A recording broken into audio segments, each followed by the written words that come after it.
Tell me how to say your name. Your last name, sir? It's Mativi, Senator. Mr. Mativi. I'm 17 and I go to work for McDonald's. I go to apply for a job and I'm wearing a burqa. And the McDonald's manager says, I really want to hire you, but we don't allow religious symbols at my restaurant or at our restaurants. What does the law say about that? The law prohibits the application of a religious test applied by the government, right, not by private employers. So I would say that's the basis of. You sure about that? Well, it depends on whether, I mean, there's other factors, right? Let me just ask you, can McDonald's say, we have a policy against religious symbols and you can't wear a burqa? Who's going to win, McDonald's or the person wearing the burqa? Honestly, Senator, I'm not sure who would win in that situation. I'd need to know more facts. I appreciate your honesty. Yeah. Very busy, a lot of traffic. I don't know if you saw the news yesterday, but about 200 protesters in New York sat down in the middle of 3rd Avenue, completely blocked traffic. They were wearing T-shirts that said, "No war, no ice, free Palestine." Completely shut everything down for about an hour. Police had to come in. They arrested some of them. This is New York. Nothing will probably happen to them. But the point is it blocked traffic severely.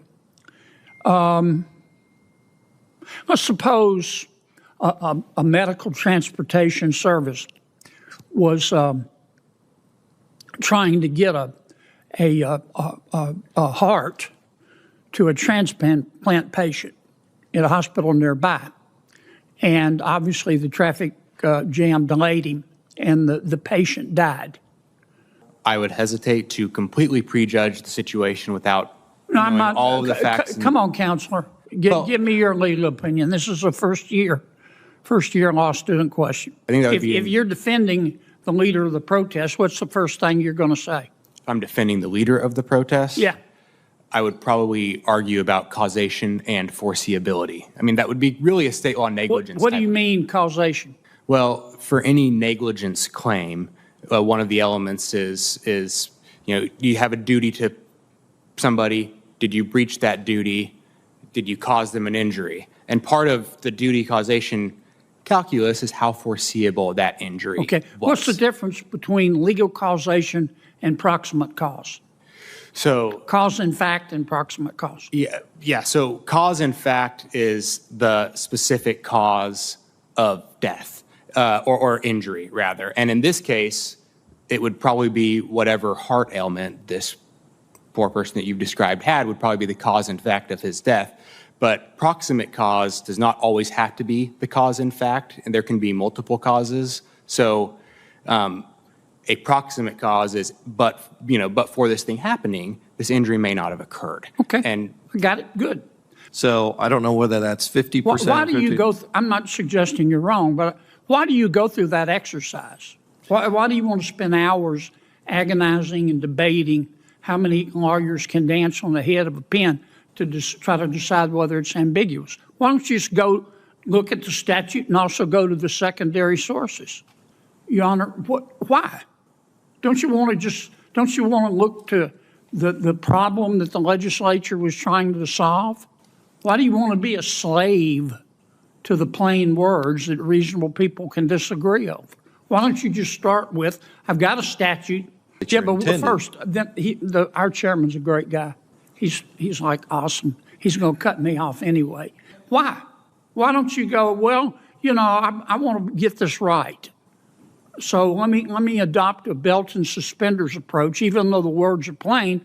Let me delve into the legislative history and try to understand what problem the legislature is trying to solve. Why not do that? I want to start by saying one person's opinion. You are so cool, literally and figuratively. They call you names, and you just ignore them. sends us a budget, we take a look at it. Some of it we adopt, most of it we ignore. So all this play acting for the cameras is just that, play acting. Was the poster child for excess federal government, chock full of a bunch of woke race baiters whose job was to get in the way of our teachers. Americans don't want a radical, out-of-touch billionaire slashing funding for public schools. Linda McMahon is not qualified to lead America's public education, but that's why Trump nominated her. She's the perfect choice to burn our public education system to the ground, end quote. Remember that? Said, quote, Linda McMahon should stick to wrestling. You remember that? I actually don't remember that one. Boy, you can only be young Did once. pretty well with that, though. You can only be young once, but boy, you can always be immature, can't you? She's a simpleton.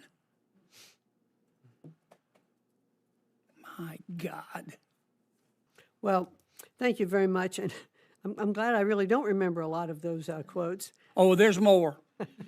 But They hit you with everything but a chair. It's disgusting. Why do you think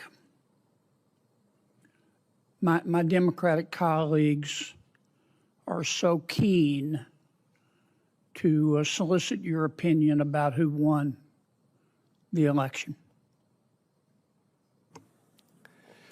Senator Kennedy, I don't mean to speculate about what they are doing. It has been a consistent theme I've seen in hearings. Go ahead. I want to be very careful, Senator. I think that's an issue of political importance to people. It's something that has become a theme that apparently some senators think is worthy of putting on the video clips to share with their friends and followers. Well, the suggestion has been made. You think the president's going to be aware of every case you have to make a decision in? I would expect not, Senator. Yeah. You expect him to call you up and say, here's how I think you ought to vote? I would not anticipate that, Senator. Are you going to call him up and say, how do you think I ought to vote? I would certainly not be doing that, Senator. It's kind of absurd, don't you think? Why would we say it's the public meaning by the people instead of what the drafters intended? That's all I'm asking you. There's no right or wrong answer. The chairman's going to cut me off here in a second, like a dead stump. In fact, my friend Senator Durbin just made it. That somehow, if you don't disagree with the president's position on the election, it proves you can't stand up to the president. Is that true?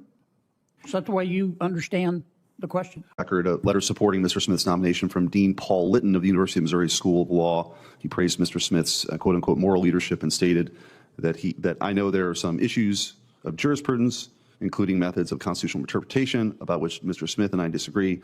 Such reasonable disagreements does not diminish my support. He's a person of integrity who cares deeply about the rule of law, including the protection of fundamental rights and due process, end quote. Without objection, I enter this into the record. Senator Kennedy.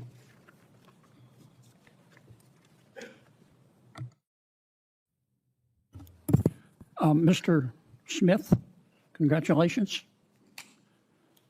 Why do you think my Democratic colleagues are so keen to solicit your opinion about who won the election?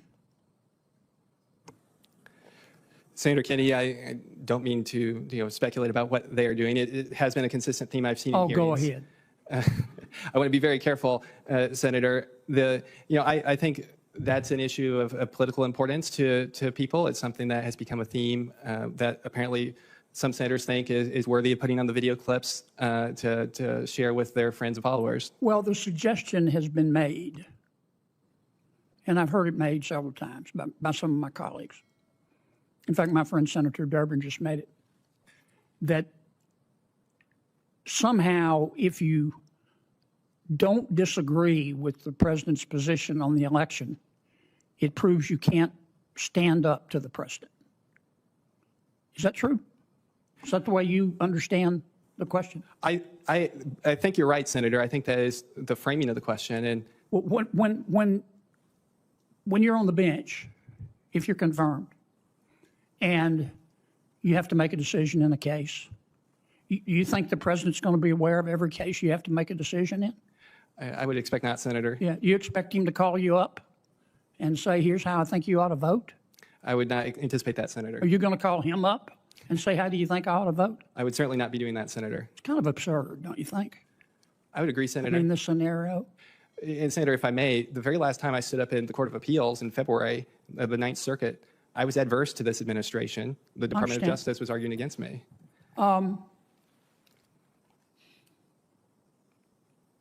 Do you think it's okay as an American? I'm not talking about yourself as a judicial nominee. Do you think it's okay as an American to disagree with the president? Senator, I disagree with you people that I'm very close with, so I do agree. Do you think it's okay to agree with a position or a comment made by a president?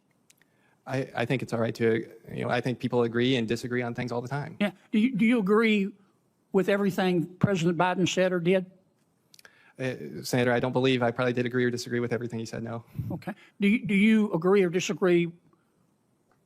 Well, strike that. Do you agree with everything President Trump has said or done? Senator, I am sure there are things that I don't agree with. Yeah. Okay. And if you disagree, let's say, with the president about something he or she has said or done, and you've got one opinion as an American, the president has another opinion, and it's debated publicly across America, who ultimately gets to decide who's right? Well, sir, I think the Constitution and the rule of law would decide, and that was what I would be applying faithfully and fairly to whoever the parties were before me. Do you think the press gets to decide? No, Senator. The American people get to decide, don't they? The American people do have a really important part with electing our officials. They get to listen to they get to watch the dialectic, the competing ideas, and say, well, we kind of agree with this one and we disagree with that one. What's wrong with that? I think the founders set up that very system where the people would make the decisions on who was leading the country. Okay. I'm almost out of time. Are you an originalist? I am, Senator. What does that mean? An originalist, when it comes to interpreting the Constitution, is attempting to determine the original public meaning of whatever provision. What do you mean is by at issue. public meaning? How whatever the provision at issue is, how it was understood by the people at the time of its By the people. ratification. Why don't we look at the intent of the drafters? I think that is part of the process, Senator. There are lots of different sources that you consult to determine. You think the people at the time the Constitution was approved, my guess is they were busy, kind of like Americans today, earning a living. You think they pored over the Constitution and read every single word and thought about the consequences in the future? I mean, why does the public meaning, I'm not saying you're wrong, but why does the public meaning matter more than the drafter's intention? I think as you look at opinions from like Justice Scalia in the Heller case, there are many different historical sources you look at to understand what the words meant that the drafters wrote and adopted. Yeah, but why the people? Why would we say it's the public meaning by the people instead of what the drafters intended? That's all I'm asking you. There's no right or wrong answer. Yeah. The chairman's going to cut me off here in a second, like a dead stump. I'm just asking you why. Yeah, well, and I think trying to understand words as they were written 230 years ago, there's an important process of consulting what the drafter said, looking at different, in Heller, they go through Yeah, you can finish later if you want. I don't want to abuse my good friend who's letting me go on here. Thank you, Senator. Senator Blumenthal. The exchange unfolds with a quiet but unmistakable intensity. Senator John Kennedy leans into the moment, pressing the nominee with a deceptively simple line of questioning, whether disagreement with a president is a disqualifier or simply a reflection of independent thought. And in that back and forth, something essential is laid bare. Not just about one nominee, not just about one administration, but about the very nature of judgment in a constitutional system. What began as a discussion of elections and political framing quickly evolved into something more fundamental. The nominee, measured and cautious, acknowledged a truth that resonates far beyond that hearing room, that Americans can agree and disagree, even with those in the highest office, and still remain faithful to the system that binds them together. It is a reminder that the strength of the judiciary and the legitimacy of those who serve within it depends not on allegiance to personalities, but on allegiance to principle. Because beneath the surface of these questions lies a deeper concern shaping modern governance. When public officials are asked where they stand, not just on policy, but on loyalty, they are being tested in ways that go beyond legal reasoning. The implication is clear. Independence itself has become suspect. And yet, the nominee's response points in the opposite direction. Decisions, he insists, are not dictated by influence or expectation, but by the Constitution and the rule of law. This is where the moment becomes larger than the individuals involved. When the senator asks who ultimately decides what is right, the answer does not point to the press or to political leaders, but to the American people and the framework they uphold. It is a reaffirmation of a system built on competing ideas, open debate, and the enduring belief that no single voice holds absolute authority. And then, as the conversation shifts to originalism, the philosophical divide sharpens. How should a centuries-old document be interpreted in a modern world? Through the lens of those who wrote it, or through the understanding of those who first lived under it? These are not abstract questions. They shape the decisions that define rights, responsibilities, and the limits of power. In the end, this hearing is not just about confirmation. It is about the fragile balance between independence and influence, between conviction and conformity. It is about whether those entrusted with interpreting the law will stand anchored in principle or drift toward the gravity of political power. Because democracy does not require perfect agreement. It requires something far more difficult: the courage to think independently, to decide fairly, and to uphold the law even when it is inconvenient. And in moments like this, we are reminded that the future of that system is not guaranteed. It is chosen again and again by those willing to defend it. Subscribe to Liberty Report USA and stay with us as we continue to examine the moments that define power, principle, and the truth behind the headlines.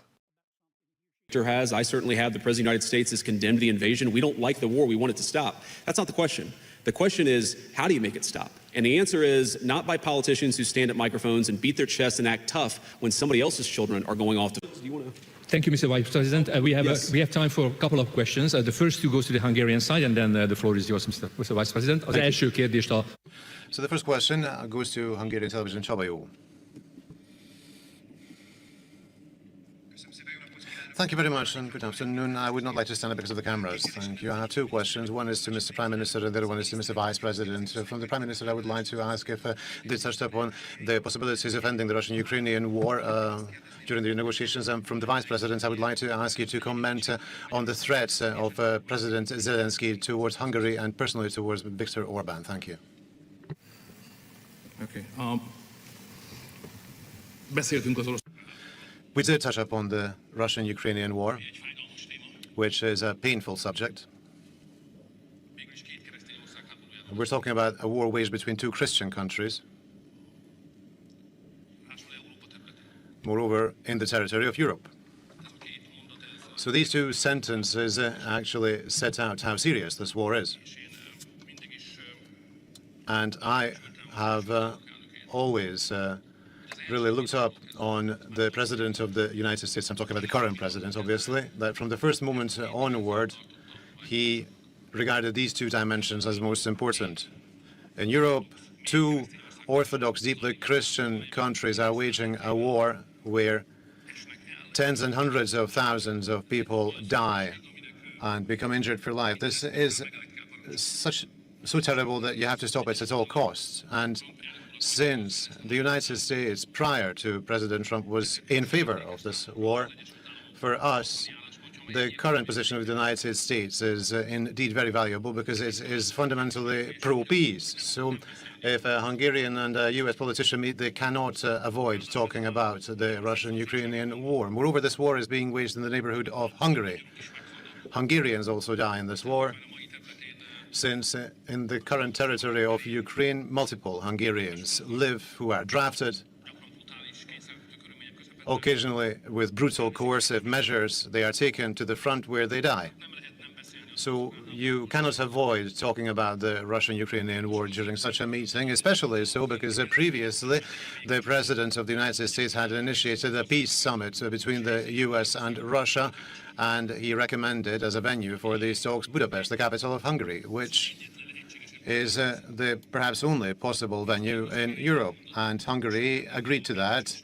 In fact, I must say that up to the level of the technical preparation of this meeting, we negotiated on those with both the President of the United States and the President of Russia, and Hungary remains ready. So that if the US and Russia believe that a peace summit is required between the two of them, then Budapest will be happy to provide itself as a venue for that meeting. And we are available.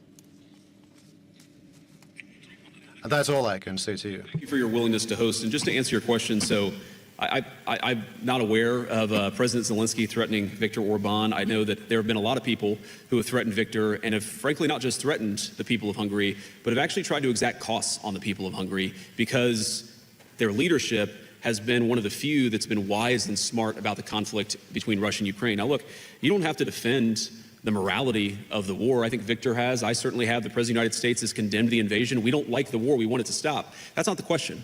The question is, how do you make it stop? And the answer is not by politicians who stand at microphones and beat their chests and act tough when somebody else's children are going off to fight in a conflict. You do it through sustained diplomacy. And so I'd ask the people of Hungary, and not just Hungary, but the people all across Europe, what is the alternative to peace? Is it to continue feeding young men into this terrible, terrible war, to continue this completely ridiculous cycle of violence, or is it to get serious about diplomacy? Is it to continue to have skyrocketing energy prices to the point where European economies are on the verge of collapse, or is it to sit down and get serious about a peaceful resolution? The reason the President of the United States has been so dedicated about this is not because it affects us as personally as it does the people of Hungary or Europe. In fact, we're much more insulated, as all of you know, from what's going on in Russia and Ukraine than most countries anywhere else in the world. The President has asked us to work so diligently on it because he knows that it's bad. It's bad for commerce, it's bad for morality, it's bad for human life. We need to actually engage in some real diplomacy. Viktor has been better at anybody at helping us understand what is it the Ukrainians need and what is it that the Russians need in order to achieve peace. We're going to keep on working on that process. As you've all heard the President say, this war has been the hardest of all the wars that he's worked on to solve, but we're going to keep on working at it. The President has ordered us to keep on working at it, but we need people. We need people in Europe who understand the stakes and understand how to get this negotiation done. Viktor's been a great part of it, which is why the President asked him about the Budapest summit, because I think wherever we're going to get these leaders together, this is the perfect place to do it, a place of real statesmanship, a place that has shown itself very willing to be a positive force for peace. Thank you very much. The second question goes to What began as a direct question about an alleged threat quickly turned into something far more revealing. When J.D. Vance stood before the microphones and calmly stated that he was not aware of any such threat from Volodymyr Zelensky toward Viktor Orban, the room shifted. The narrative changed, not toward accusation, but toward something deeper, the question of how nations choose to end war or prolong it. Instead of amplifying tension, Vance redirected the conversation to a harder truth. Not who said what, not who offended whom, but what actually stops a war. And in that moment, the contrast became unmistakable between rhetoric and responsibility, between public posturing and quiet negotiation. He spoke of leaders who beat their chest at microphones while others bear the cost. And with that line, the illusion of distant decision-making cracked. Because wars are not fought by politicians. They are carried out by ordinary people, families, communities, entire generations shaped by decisions made far from the front lines. Vance did not defend the conflict. He did not justify it. He acknowledged its weight. He acknowledged its cost. And then he asked the question that too often goes unanswered. What is the alternative to peace? It is a question that cuts through ideology, through alliances, through narratives that simplify a complex reality into slogans and sound bites. Because beneath every policy, beneath every press conference, lies a fundamental responsibility to end suffering, not extend it. By pointing to diplomacy, by emphasizing negotiation over escalation, Vance exposed a deeper divide in modern leadership. One side believes strength is measured in volume, in how loudly one speaks, how forcefully one condemns. The other understands that real strength is often quiet, patient, unseen.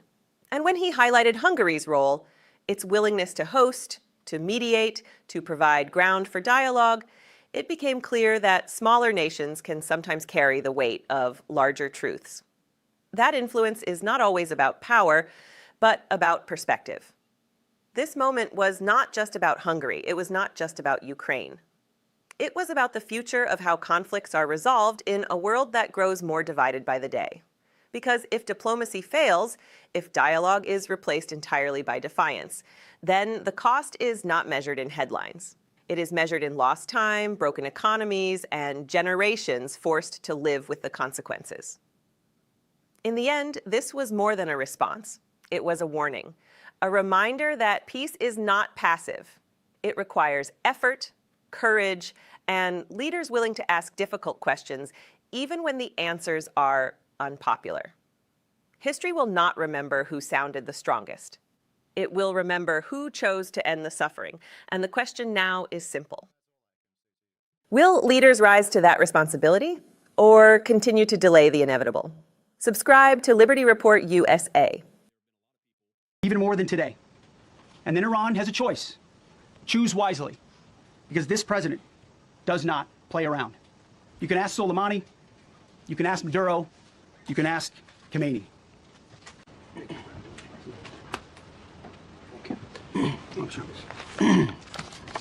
Well, John, thank you for the collaboration with the CIA as well. Incredible and ongoing partnership.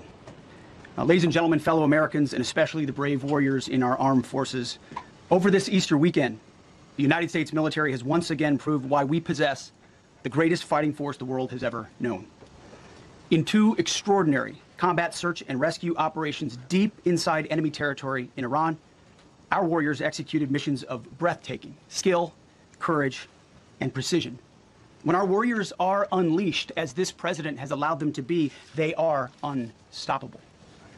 When American airmen were down behind enemy lines, our forces and our president did not hesitate.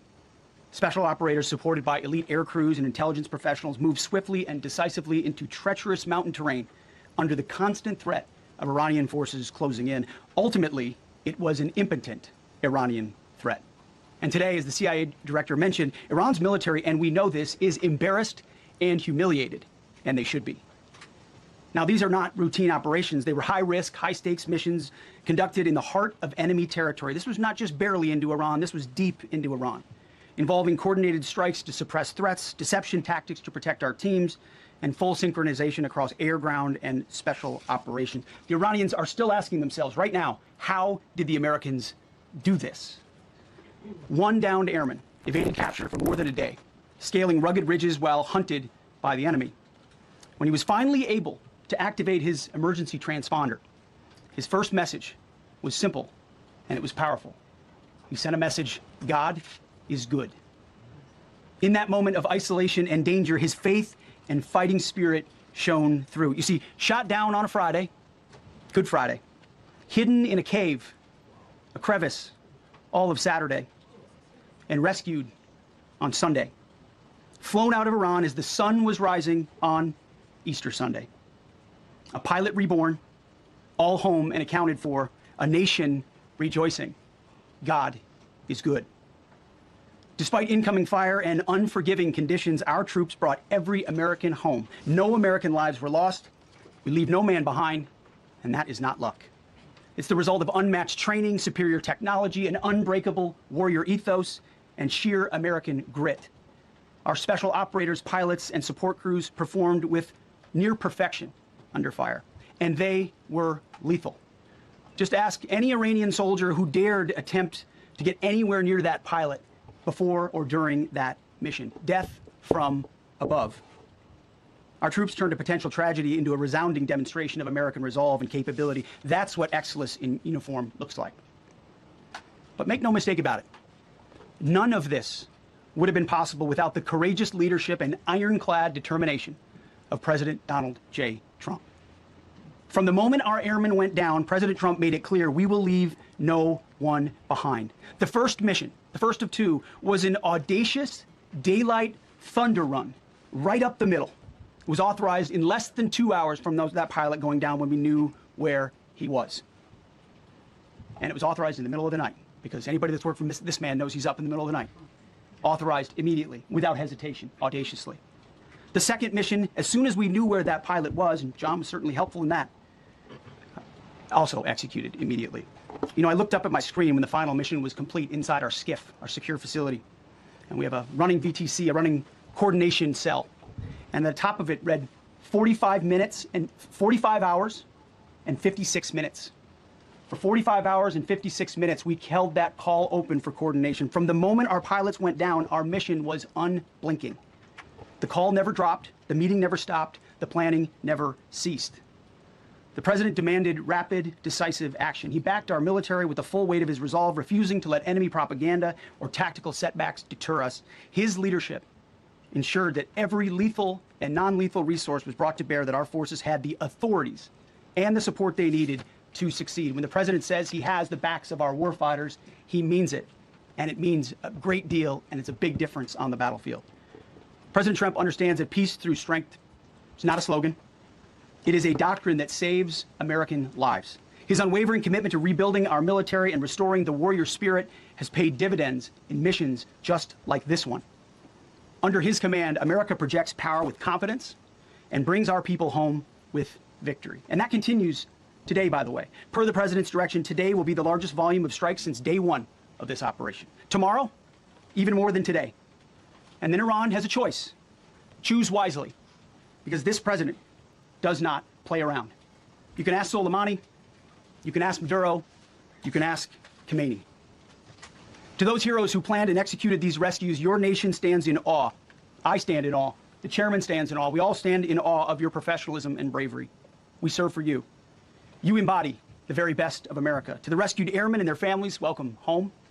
Your courage and endurance, the quiet declaration of faith amid the storm, inspires us all. God is good every day. And to our adversaries watching from Tehran, let this be a clear message. The United States military will go anywhere, at any time, to protect our own and complete the mission.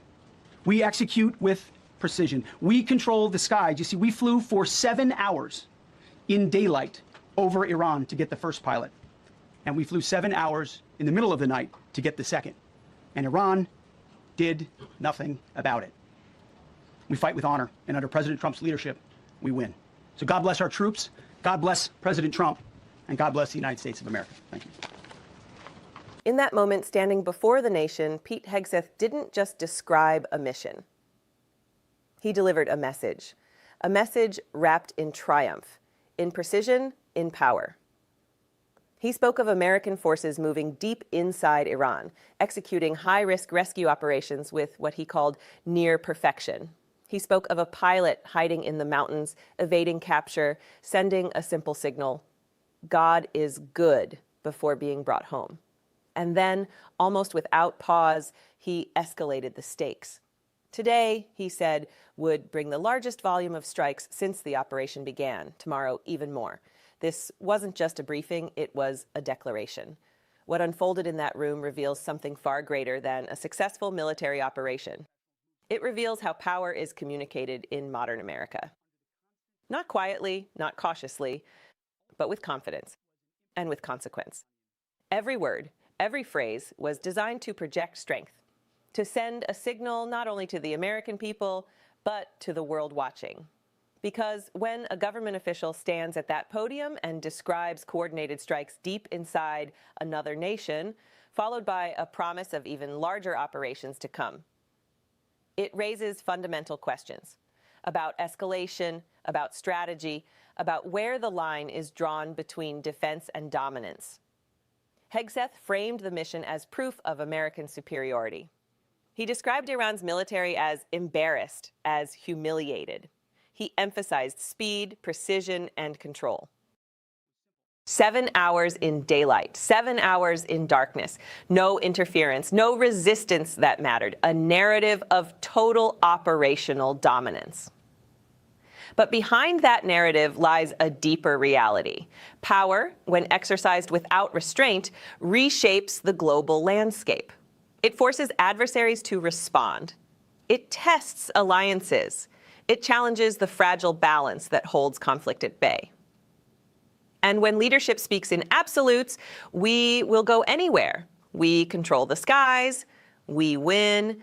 It signals not just capability, but intent. The invocation of faith, the celebration of force, the praise of leadership, all woven together into a single story, one that defines how this moment will be remembered. This is not just about one rescue, not just about one operation. This is about how a nation chooses to wield its strength, how it justifies its actions, and how it communicates its role on the world stage. Because history doesn't just record what was done, it records how it was said. And tonight, what was said was clear. America acts, America responds, and America, under this leadership, does not hesitate. The question is, what comes next? Because when the volume of strikes increases, when the rhetoric sharpens, when the world is told to choose wisely, the consequences extend far beyond the battlefield. They echo across nations, across alliances, across history itself. This is the moment to pay attention, to question, to understand. Because power, once unleashed, does not move in silence. Subscribe to Liberty Report USA. The responsibility falls on all of us. We must remember how the Holocaust happened, how too many stood silent in the face of evil, and how the death... Good morning. This morning we gather here in remembrance and observance of Yom HaShoah. My parents ensured I would never forget what happened to my great-grandmother and her whole family when the Nazis occupied their town in Galicia in 1941. The SS asked the Jews of that community, Chortkiv, to gather in the town square. About 200 people, 200 Jews in that town.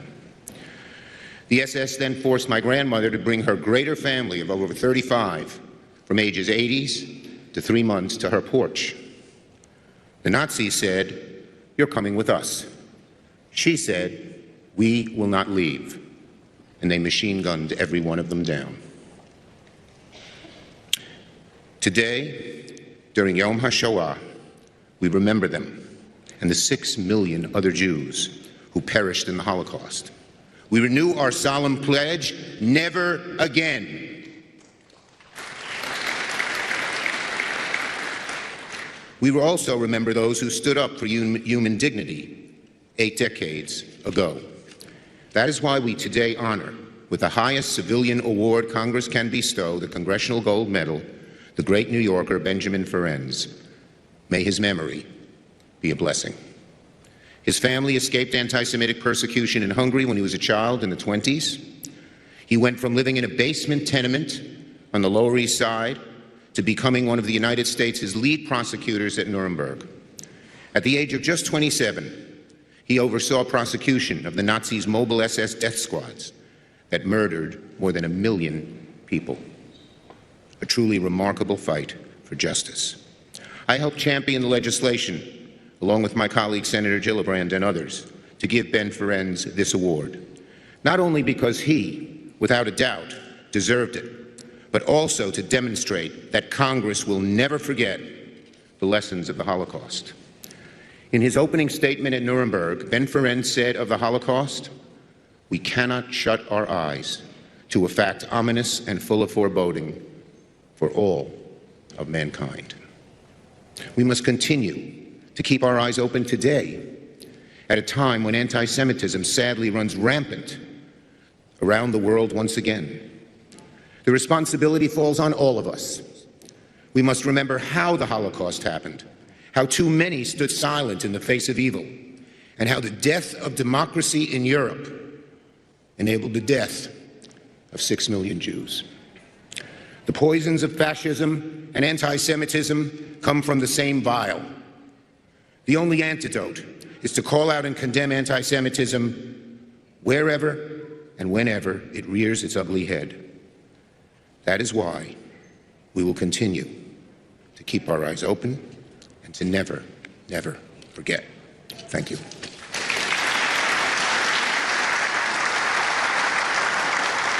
In this solemn moment, as Chuck Schumer recalls the words spoken at Nuremberg, we must continue to keep our eyes open today. The weight of history presses heavily on the present. His voice, steady but deeply personal, transforms the hearing room into something more than a political stage. It becomes a place of remembrance, a place of warning. He does not speak in abstractions.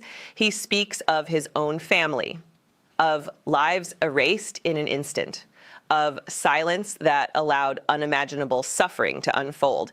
And in doing so, he draws a direct line from the past to the present, a line that cannot be ignored and cannot be dismissed as distant history. This moment reveals something essential about the role of leadership in a democratic society. It is not enough to legislate. It is not enough to govern. True leadership demands memory. It demands the courage to confront uncomfortable truths and to speak them aloud, even when the world would rather look away. Because forgetting is not passive. Forgetting is a decision. And history shows the cost of that decision. Schumer's warning is not simply about rising anti-Semitism. It is about the conditions that allow it to grow, the erosion of vigilance, the normalization of division, the quiet acceptance of rhetoric that, over time, reshapes what a society is willing to tolerate. His reference to the fall of democracy in Europe is not accidental. It is a reminder that institutions, no matter how strong they seem, depend on the will of people to defend them. And here lies the deeper truth. The American system is not immune. No system is. The promise of justice, of equality, of dignity, these are not permanent guarantees. They are commitments that must be renewed again and again by each generation. When those commitments weaken, even slightly, the consequences begin to unfold long before they are fully recognized. This is why moments like this matter. Not because they change everything overnight, but because they force a confrontation with reality. They demand awareness. They demand responsibility. They demand action. Because the lesson of history is clear. The greatest threats are not always sudden. They are gradual. They grow in the spaces where attention fades and voices fall silent. And so the message echoes beyond this chamber. Keep your eyes open. Speak when it matters. Stand when it is difficult. Because the future is not shaped by what we remember, but by what we choose to do with that memory. Subscribe to Liberty Report USA. I know, you know, he said, Donald Trump said, you know, I may have a plan or I may not. For a war? Whoa.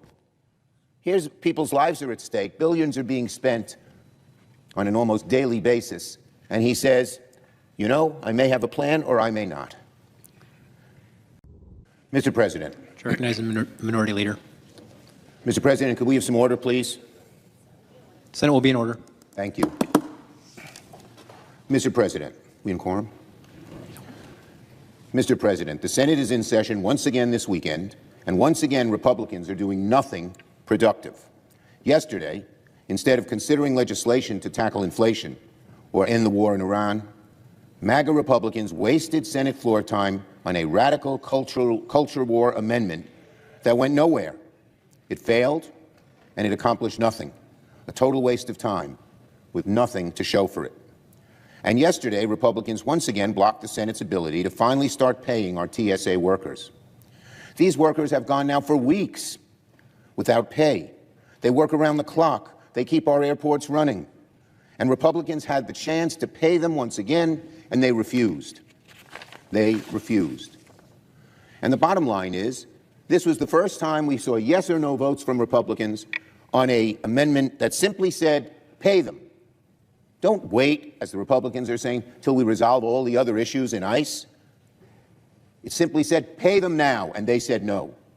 And that shows you when they're voting yes on amendments that won't actually pay them because it won't pass because it's tied to all the other complications in ICE, including the desire that American people have, that we must have warrants when you bust into someone's home, that the police should not wear masks, They say they'll only vote for TSA agents if we get rid of those things, if we don't make sure they have to wear masks. That's fake.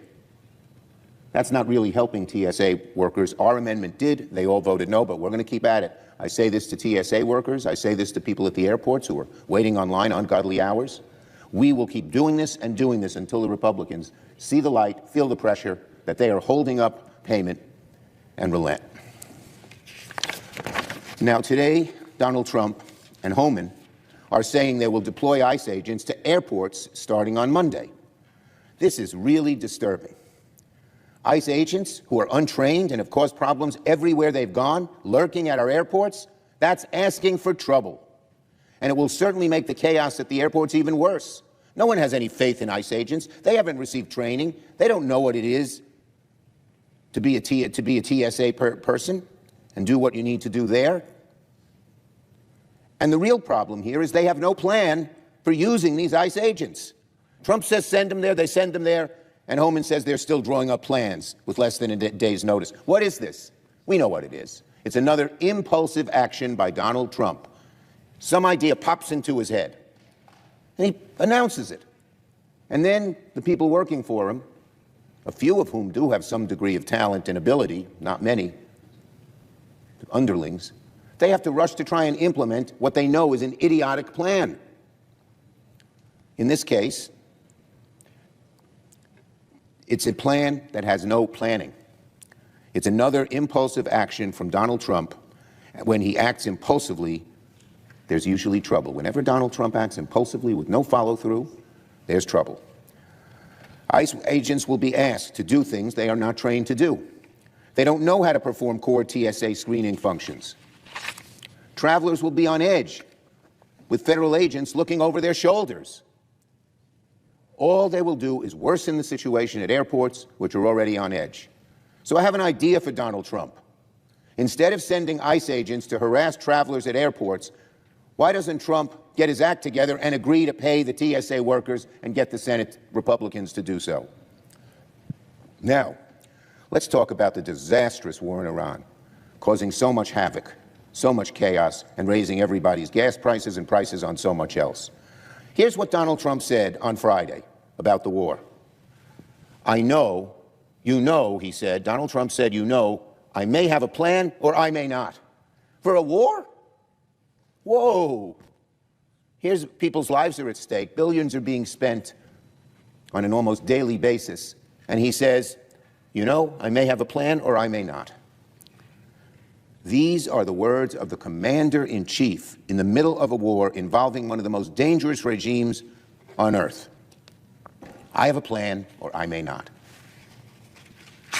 That's unhinged and dangerous. Lives are on the line. The president says he may not even have a plan. Tens of billions are being wasted. No plan. Troops being killed and injured. No plan. Civilians being killed and injured. No plan. Gasoline costs $3.94 a gallon on average. And Trump, I have no plan. Or I may not have a plan, which means none. What does Donald Trump do? He lifts sanctions on two of the states that are enemies to us in so many ways, Iran and Russia, so they can go after our own troops and allies.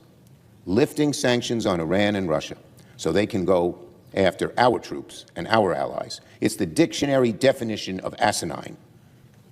Donald Trump's military strategy is like watching a snake eat its own tail.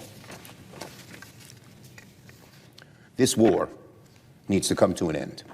Secretary Rubio, Secretary Hegseth, and other cabinet officials must come before the Senate and testify under oath in public to explain why we're in this mess and what the goal even is. Even some Republicans are openly admitting they have no clue what the administration is trying to accomplish in the Middle East. Enough is enough. The American people do not want a war with Iran that has no end. They do not want to see our troops deployed again and again to the Middle East, and they don't want to just have a knot in their stomach every time they pull up to the gas pump, and soon enough the grocery store as well, because of the higher prices caused by this war. It must come to an end. I yield the floor. The chamber had already grown restless. Voices echoed across the Senate floor, papers shuffled, conversations murmured beneath the surface of formal procedure. And then, in the middle of it all, the minority leader of the United States Senate stood and delivered a message that cut through the noise with unmistakable force. Enough is enough. With those words, Chuck Schumer drew a line, one not only directed at Donald Trump and his administration, but at the growing tension surrounding America's expanding military engagement with Iran. This moment inside the Senate was not simply another exchange of partisan criticism. It was something deeper. A window into the fragile balance of power that defines the American system of government. And in that moment, Schumer was raising a question that echoes throughout American history. Who is truly accountable when the nation moves toward war? Standing before the chamber, Schumer laid out a picture of dysfunction and urgency. He spoke about Senate gridlock, about legislation stalled while political theater dominated the floor. He pointed to the failure to resolve immediate issues, like paying TSA workers who keep America's airports operating, while the nation simultaneously faces a growing military conflict abroad. The contrast could not have been sharper. On one side, the everyday responsibilities of government. Workers waiting for pay, travelers standing in long lines at airports, citizens expecting stability from their leaders. On the other side, the immense gravity of military decisions unfolding thousands of miles away. And in Schumer's view, those priorities were dangerously misaligned, because when the discussion turned to the conflict involving Iran, his tone shifted from frustration to alarm. He quoted a statement attributed to President Trump, words suggesting uncertainty about whether a clear strategy even existed. I may have a plan, or I may not. For Schumer, those words were more than a troubling remark. They represented what he described as the absence of direction in one of the most consequential decisions any administration can make. War demands clarity, strategy, accountability. The stakes are measured not only in dollars and diplomatic consequences, but in human lives, international stability, and the long shadow of history. Throughout the speech, Schumer connected these concerns to a broader pattern he believes has defined Trump's leadership style. Impulsive decisions followed by rushed attempts by officials to implement them. He described a government scrambling to catch up with announcements made before the groundwork had been laid. Whether one agrees with that criticism or not, the larger debate it represents is undeniable. At its core lies one of the oldest tensions in American democracy: the balance between presidential authority and congressional oversight. The Constitution grants Congress the power to declare war. Yet, modern conflicts often emerge through executive decisions that move faster than legislative debate. And in moments like this, those tensions rise to the surface. Schumer argued that the current situation in Iran reflects exactly that kind of imbalance. A conflict expanding without a clearly articulated endgame. Billions of dollars flowing toward military operations, troops deployed in a volatile region, global markets reacting, energy prices rising. Meanwhile, lawmakers from both parties are still asking fundamental questions. What is the objective? How long will it last? And what does success even look like? Those questions are not new. They echo through the history of American military engagements, from Vietnam to Iraq to Afghanistan, conflicts where early decisions shaped decades of consequences. And that is why moments like this Senate speech carry weight beyond the immediate headlines. Because when a leader stands in the Senate chamber and declares enough is enough, it signals more than political disagreement. It signals a growing demand for transparency and accountability at the highest levels of government. Schumer's call was direct. He demanded that top administration officials, including Secretary of State Marco Rubio, appear before Congress and explain the strategy behind the current conflict. Not behind closed doors, not through vague statements, but publicly, under oath, before the American people. That demand reflects a fundamental principle of democratic governance. That power must be accompanied by explanation. Citizens have the right to understand why their nation is engaged in conflict. They deserve to know the risks being taken in their name. They deserve to hear the strategy that guides those decisions. Without that clarity, trust begins to erode. And when trust erodes, the entire foundation of democratic leadership begins to weaken. Yet even as Schumer delivered his criticism, another truth remained visible inside that chamber. The United States Senate itself, the arena where these arguments unfold, remains one of the central pillars of American democracy. It is where disagreements are aired, decisions are challenged, and leaders are held to account. Sometimes loudly, sometimes imperfectly, but always publicly. And that transparency is what allows the American system to function even in moments of profound tension. Because the power of democracy does not lie in the absence of conflict. It lies in the ability to confront that conflict openly, to question authority, to demand answers, and to insist that decisions, especially those involving war and peace, are not made in silence. The debate over Iran will continue. The policies of the Trump administration will continue to be defended by some and criticized by others. That is the nature of a democratic republic. But what matters most is that the questions are asked, that the scrutiny remains constant, and that those entrusted with power are reminded again and again that they answer not only to each other inside the halls of government, but to the American people themselves. Because leadership is not measured only by the authority to act, it is measured by the willingness to explain those actions and the courage to face the consequences when they are questioned. And in moments like the one we just witnessed on the Senate floor, the deeper truth of American democracy becomes clear. Power must always meet accountability. Authority must always meet oversight. And when the stakes involve war, national security, and the lives of those who serve, the demand for answers becomes not just political, but moral. That is why moments like this matter. And that is why we continue to watch. If you believe in transparency, accountability, and the power of informed citizens, make sure you stay with us. Subscribe to Liberty Report USA and support our work to bring you the moments that shape the future of American leadership. Filed a petition on January 21st, 26 to waive that fee for the Board of Peace. Then you granted that petition the very next day, which underscores the bizarre conflict of interest you're in, now acting both as a representative. The committee has read all 2,800 and can opine on what he saw as the ratio. Recognize the gentleman from Maryland. Mr. Chairman, thank you. Director Squires, how did you come to file those trademark applications for the Board of Peace? Thank you for the question, Congressman. We came to file, I had them filed in response to a immediate cyber squatting land grab of the domain name. And for those who are unaware of the term cyber squatting, it's like identity theft. So were you acting as a lawyer for the Board of Peace at that point? No. So in what capacity were you acting? Well, the Board of Peace, this is exactly the issue, and I'm glad to have the opportunity to explain it and respond to your letter. The Board of Peace has not yet been formed as an international organization.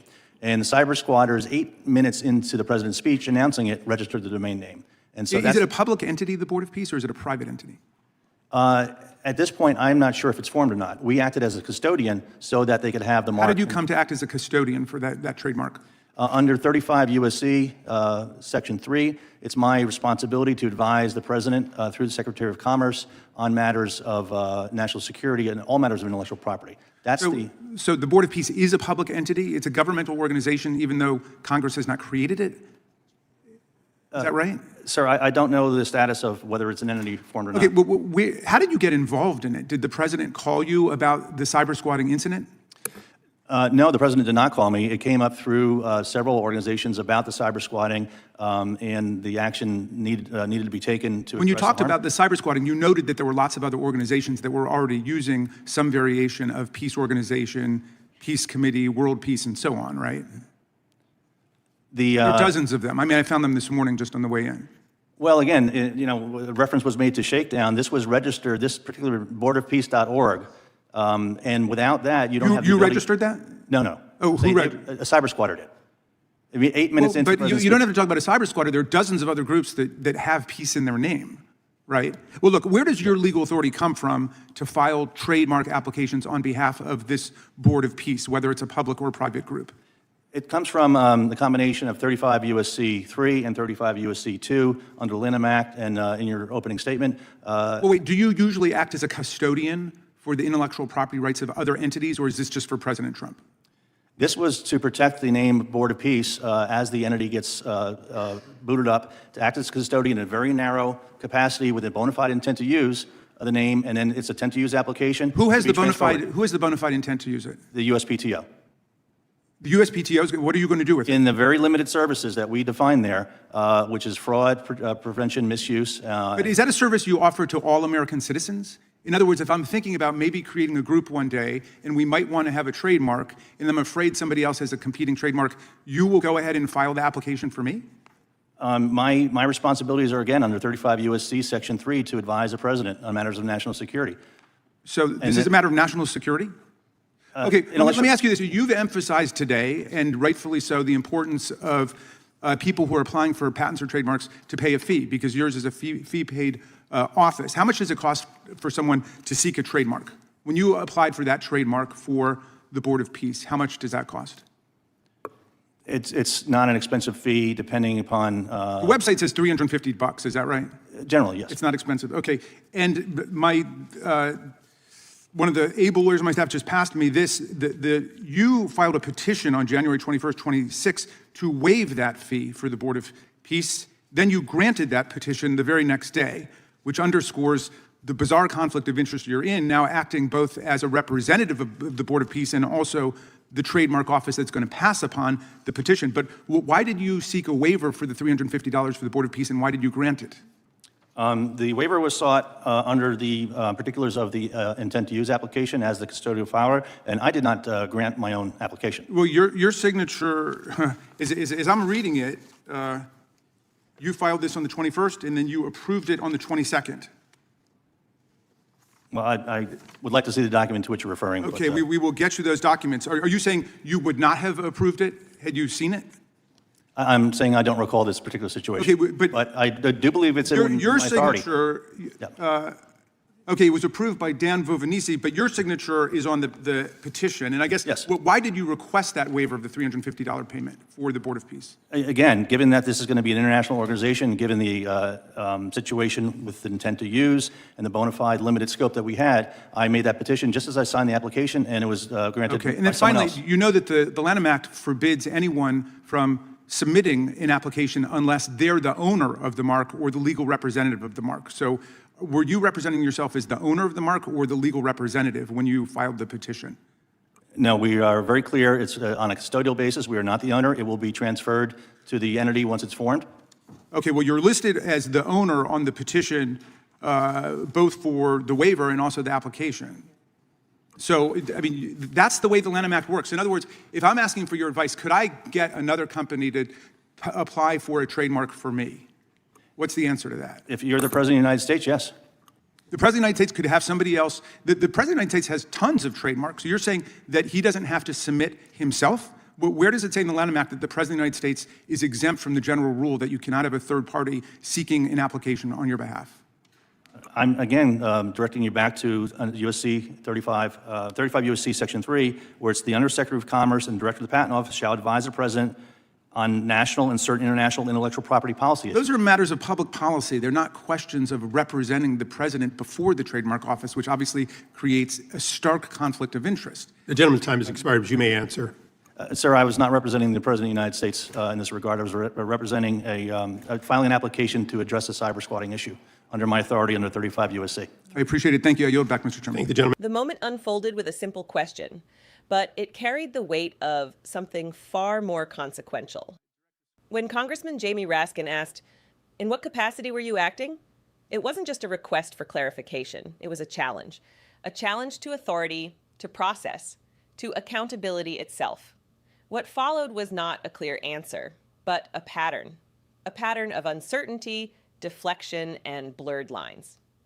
The official at the center of this exchange could not definitively say whether the Board of Peace even existed as a formal entity. Yet actions had already been taken, trademarks filed, fees waived, authority invoked, all in the name of something not yet fully formed. And that is where the deeper story begins, because this was not merely about intellectual property, it was about power, how it is exercised, how it is justified, and how easily it can move ahead of structure, law, and oversight. When a government official claims authority under statutes designed to advise on national security, yet uses that authority to intervene in what appears to be a private or undefined entity, the lines between public duty and discretionary action begin to dissolve. Raskin's questions exposed a fundamental tension. If the Board of Peace is not yet an official organization, then who exactly was being represented? If no clear ownership existed, then under what legal framework could an application be filed? And perhaps most importantly, if fees that every American is expected to pay can be waived in this case, what does that say about equal treatment under the law? The answers offered were cautious, at times uncertain, at other times circular. Authority was cited, statutes referenced, but clarity remained just out of reach, and that is what lingers. Because in moments like this, government is not judged by what it claims, but by what it reveals under pressure. Transparency is not tested in prepared statements. It is tested in unscripted exchanges where simple questions demand precise answers. What we witnessed was not just a legal debate. It was a glimpse into how systems can stretch, how roles can expand, and how accountability can become obscured when definitions are left unresolved. In a system built on checks and balances, ambiguity is not a small detail. It is a warning sign. Because when authority moves faster than structure, when decisions precede clarity, and when rules appear flexible depending on who is involved, the foundation of trust begins to shift. And that is why moments like this matter, not because of one trademark, not because of one organization, but because of what it tells us about the system itself. A system that depends, above all else, on transparency, consistency, and the rule of law. The question is no longer what happened in that hearing. The question is, what does it mean for everything that happens next? Subscribe to Liberty Report USA. Congress, and that it is embarrassing America. 2 American Congress people got the Epstein files released, and America has been the least nation to actually hold the Epstein class accountable. In fact, Britain is asking for the release of the remaining files based on the Epstein Transparency Act. So it should be sobering that instead of leading in holding the Epstein class accountable. Another audience question, this one about your home state, your now home state. Since 2000, California has had the lowest growth rates in its history as a state, and the pandemic intensified the state's population slowdown. However, the state's economy outperformed every other in the U.S. in 2025. Do you think the federal government needs to intervene on the slowing population? California has the problem that the nation has, and my district has the same problem, which is that the economy is really working well for those who are in technology, those who are in entertainment, those who are in finance. But it's very hard for people who are in the working and middle class. It's hard because the cost of housing is too high. We messed up housing policy in our state. It's hard because the cost of childcare is too high. It's hard because the cost of healthcare is too high. So the reason people are leaving California is not because, Sergey Brin is leaving. It's not because the AI revolution isn't going to happen in Silicon Valley. The reason people are leaving, if you just look at the data, is because they can't afford a house, because they can't afford the cost of living. So what I would argue, and one of the reasons I've supported Tom Steyer, is that we need a progressive governor in California who is going to have policies for universal health care, universal child care, building new homes, being a YIMBY, so that we can make life better for the working and middle class in California. That is the challenge. Fox News gets it all wrong. If they were smarter about it, they wouldn't be focused on some exodus of business. They'd be focused about how is life for the working class in California. That is the issue. Right, YIMBY, yes, in my backyard, for those who may not know. And on AI regulation, I just thought of the follow-up I wanted to ask you earlier. State and federal AI regulation, or just federal, in your view? Of course, I mean, state and federal. Most good federal legislation comes from states regulating and then us taking the best from different states. But right now you have an administration that is totally accelerationist, that has basically given the keys of AI to their tech billionaire friends. So the only check is state regulation. And what type of state regulation do we need? Have truck drivers on trucks. We don't want 4 to 5 million truck drivers losing their jobs in this country. Make sure that kids are not being bombarded with sensational algorithms. Make sure that decisions about someone's healthcare denials aren't happening by algorithm. Make sure that someone's decision to be put in prison aren't happening by algorithm. Those are all things that can be done at a state level until we have a federal level of thoughtful regulation.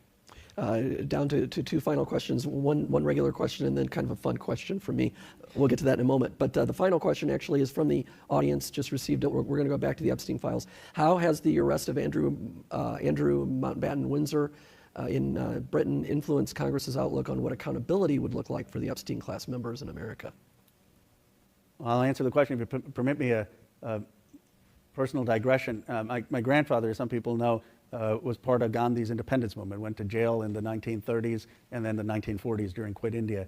And so during this entire Epstein issue, there was a headline that I saw in Britain, grandfather jailed by British monarchy, grandson in U.S. Congress may bring down British monarchy. But I don't intend to bring down the British monarchy. I appreciate, though, that the former prince was arrested and that there is some accountability. I have made a request to King Charles that he meet when he comes here with the survivors, not to discuss the details of his brother's case, but to show that the modern British monarchy is relevant and on the side of those who are underprivileged and have been ignored. I think it would be an incredible gesture to show the relevance of it. But what is happening in Britain, what is happening in Norway, what is happening in France is instructive to the Congress in that it is embarrassing America. 2 American Congresspeople got the Epstein files released, and America has been the least nation to actually hold the Epstein class accountable.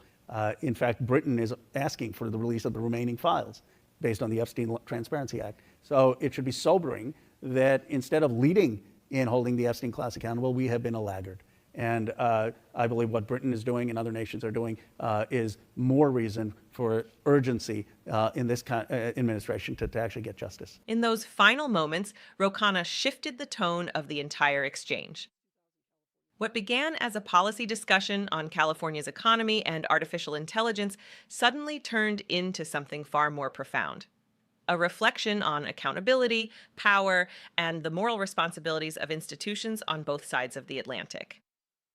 When Khanna spoke about his request to King Charles III to meet with survivors connected to the Jeffrey Epstein scandal, the room was no longer just a forum for ideas. It became a stage for a deeper question: who truly answers when influence and privilege collide? This was not a casual remark. It was a deliberate attempt to connect leadership with moral clarity. Khanna did not call for spectacle. He called for symbolism, a gesture that would signal whether modern institutions still stand with those who have been ignored, or whether they remain distant, insulated by tradition and power. And in doing so, he revealed something deeply uncomfortable about the current state of American governance. Because as he pointed out, other nations have moved forward. Investigations have advanced, actions have been taken, and yet in the United States, the pace of accountability has lagged behind. That contrast is more than political. It is reputational. It raises a troubling possibility that the very system designed to uphold justice can, at times, hesitate when confronted with its most powerful subjects. Khanna's words cut through the usual partisan framing. This was not about left or right. It was about credibility, about whether a democracy can maintain public trust if it fails to pursue difficult truths with the same urgency it demands in other arenas. When he described America as falling behind in confronting the so-called Epstein class, he wasn't just making a critique, he was issuing a warning. Because history has shown that institutions are not judged by their promises, but by their actions.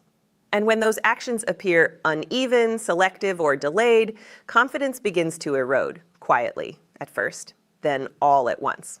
What made this moment so striking was its clarity.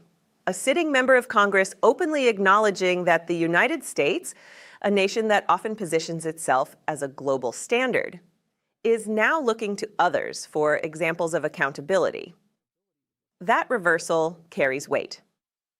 It challenges assumptions, and it forces a reconsideration of what leadership truly means in a world where information moves faster than ever and scrutiny is constant.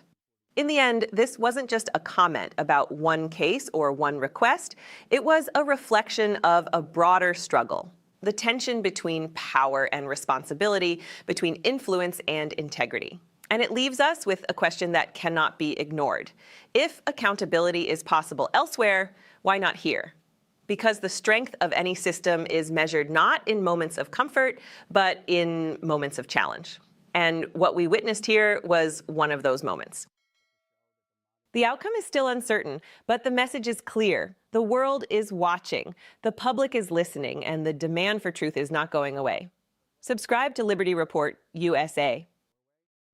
The war in Iran? Well, first and foremost, it's outrageous that this is a unilateral war started by one person, the president, when the Constitution clearly says a war, especially something of this magnitude involving 15 countries, not only affecting the region. Senator, so let's start with that, what interview I just did with Ambassador Mike Waltz. What did you think? Was there anything you reacted to in terms of his view of the war in Iran? Well, first and foremost, it's outrageous that this is a unilateral war started by one person, the president, when the Constitution clearly says a war, especially something of this magnitude involving 15 countries, not only affecting the region, but really from the war in Ukraine to our posture and positioning in Asia.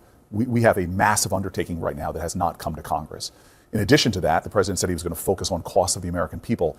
He is driving them up. So not only did he cut millions of people's health care, not only has he taken steps through his tariffs that are driving up costs and driving out small businesses, but now he's doing something that is further increasing the pain of American people.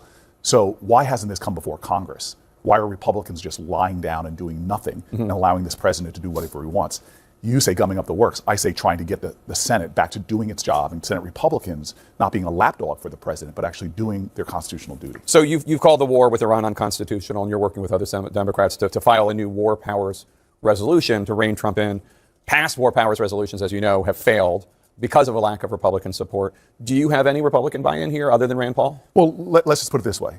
The Senate should not be operating as business as usual. I mean, because of the war. Because of the war and because of the extreme crises we have in the country right now. Remember, millions and millions of Americans are going to lose health care as a result of their failure to extend the Obamacare subsidies. But the other $1 trillion they cut out of Medicaid is going to cause another big crisis. If you talk to any Americans, look at any poll, this is what they're concerned about: rising costs, loss of health care, and more. And so here's the Senate, which swore, as we've seen by the Constitution, which is supposed to provide checks and balances, oversight, accountability to an executive out of control, that has done none of that. And so from its military, everything from the beginning when they were using signal to send out war plans to even now, Republicans time and time again don't do their constitutional duty of checks and balances, oversight. What they do, though, is just lean over an advanced form of yoga, bending over backwards to do whatever the president wants. Yeah. Presidents on both sides of the aisle have authorized serious military operations without seeking the authorization of Congress. As I don't need to tell you, the actual last time the Congress declared war was World War II. Right. Korea was a police action. Vietnam was a conflict. President Obama didn't seek authorization before engaging in military action in Libya in 2011. Wouldn't you say that Congress, regardless of party, has kind of self-emasculated itself when it comes to this? I mean, it's taken away its own powers and ceded it to the executive branch, mainly because they don't want to be on record pro or con for any war. Well, listen, I'm going to be one of those Democrats that say I think both parties have been feckless in allowing the growth of the power of the presidency. But let's put this into perspective. Nothing Obama did, nothing Trump did even in his first term, or in any way relation to what we're seeing right now. The biggest military engagement of our country since the war in Afghanistan, literally you see with what's going on in the Strait of Hormuz right now, as the biggest gumming up of the oil markets we've ever seen. The consequences strategically for us moving so many assets in the region means that we're endangering the assets we have necessarily in, potentially in other areas. This is a massive military undertaking, costing American taxpayers billions and billions of dollars, and tragically costing 13 lives. So I understand past presidents have drifted and taken power from the Article 1 branch of government. But at this scale, at this magnitude, at this cost, why is Congress just laying down and doing nothing? Because if we allow this to happen, then we give Trump the permission to say, okay, finish with Venezuela. I went to Iran. Now I'm going to go to Cuba. Now I'm going to go to North Korea. It is outrageous and never conceived of that we could have this level of a military engagement without the People's House, Congress, doing something about it. You need 60 votes, right? Again, do you even have 50? I mean, well, again, the chance for success. I really believe what a great faith leader once said: "I was called to be faithful, not to be successful." We need people that are going to stand up and fight for the Constitution and stay faithful to the oaths we swore, not be complicit in a reckless, out of control president who's causing chaos abroad and rising costs at home. But one more point here. I have seen time and time in my short time in Congress that the power of the people is greater than the people in power. One of the reasons why I want us to make do what the American people want is center this debate in Congress is because it informs the American people, and also I think can inspire more action. People are giving up on Congress right now because it's not doing its job. Yeah. We need to show them that we're fighting in hopes that we'll see more activism as well to hold people to account. As we get closer to the November election, I'm telling you right now, I'm hoping Republicans will find their backbone and realize that Donald Trump is an anchor around the neck of the Republican Party as he continually to prove to be a liar to the American people, not focused on their costs and their issues, but his adventurism abroad. So let's turn to domestic issues, because in Michigan this week, an attacker rammed a vehicle full of explosives into a synagogue and preschool, was only preventing from carrying out a mass murder because of the quick action of security officials. Your wife, congratulations on your marriage, by the way, your wife is Jewish. So I'm sure you would have cared about this before, but you have a Jewish wife and presumably will have a Jewish family, so this is personal. Do you think, there's a lot of anti-Semitism on the right and the left, both. Do you think that your party, the leaders of your party, are doing enough to call out anti-Semitism within the Democratic Party? I think whenever you take hate, no religious group in America has seen the spike of anti-Semitism that we're seeing, but I also see rising hate against other religious groups as well. As soon as you try to lay a partisan lens over it, you weaken the moral call for America to reject hatred. This is outrageous to me that we have allowed a president who is literally saying, when asked about the cost of domestic terrorism at home, saying this might happen, war has costs. That to me shows you again how dangerous Donald Trump is, chaotic, corruption, cruel, and his indifference, it seems, to the crisis going on at home, which is continuing rising attacks. All of us have a moral obligation to stand up against anti-Semitism, to stand up against hate, and to stand up against political violence.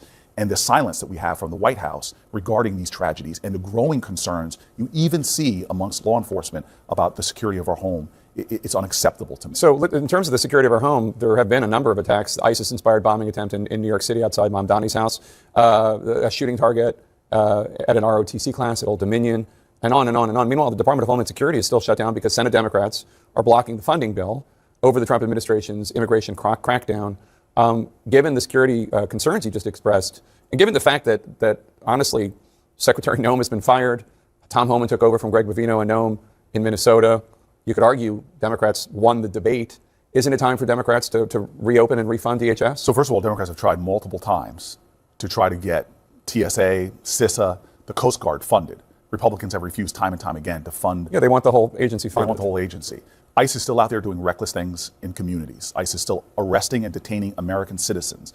ICE is still having unmasked people jumped out of unmarked cars, abducting people from the streets, barreling into homes. Even Americans, even veterans are being swept up in ICE's chaos. I will not approve another dollar for ICE, given all that they're doing. But we should be funding those TSA agents that keep us safe, CISA, Coast Guard, and for Republicans to refuse to do it is unacceptable. All right, Senator Cory Booker. And I'll make one last point. It's important, Jake. They have cut the people out of FBI and other agencies that should be protecting our homeland. This is a president that is not keeping America safer. He's making it more dangerous, having lawless people in our communities doing lawless things, and his operations overseas for the things that he's doing there not to be debated in Congress is outrageous. And this is what the work of this week in Congress is going to be, focusing it back on the people's concerns, public safety, and the rising costs. Democratic Senator Cory Booker, New Jersey, thanks for being here. In that moment, Cory Booker didn't just raise his voice, he drew a line between constitutional duty and unchecked authority, a line between a nation guided by law and a nation drifting under the weight of unilateral decisions. When he called the war outrageous, when he questioned why Congress had been bypassed, and when he pointed to the rising toll on American service members, it was more than political rhetoric. It was a warning that something fundamental is being tested. Because what unfolded in that exchange was not simply a debate over foreign policy. It was a deeper confrontation over the very structure of American governance. Booker's argument cuts to the core of the Constitution itself, the principle that no single individual should have the power to commit a nation to large-scale military engagement without the consent of the people's representatives. And yet, here we are. A military operation spanning multiple regions, billions of taxpayer dollars committed. Strategic risks stretching from the Middle East to Europe to Asia. And still, no full congressional authorization. No decisive moment where elected officials stand, vote, and take responsibility for the direction of the country. That absence speaks volumes. Because when power moves forward without accountability, it doesn't just reshape foreign policy, it reshapes the balance of democracy itself. The system of checks and balances, designed to prevent exactly this kind of concentration of authority, begins to erode not with a single dramatic collapse, but with quiet acceptance, with inaction, with silence. Booker's frustration with his colleagues, particularly the accusation that many have chosen compliance over duty, reveals another uncomfortable truth. This is not just about one administration. It is about a long bipartisan pattern. A gradual transfer of power from Congress to the executive branch. A slow normalization of decisions being made behind closed doors without the full transparency the public deserves. But even within that history, Booker made it clear this moment is different. He described it as one of the largest military undertakings in recent memory. He pointed to the scale, the cost, the global consequences, and perhaps most importantly, he connected it directly to the lives already lost. Not as statistics, not as distant figures, but as real human cost, 13 service members who will never return home. And that is where the weight of this moment truly lands.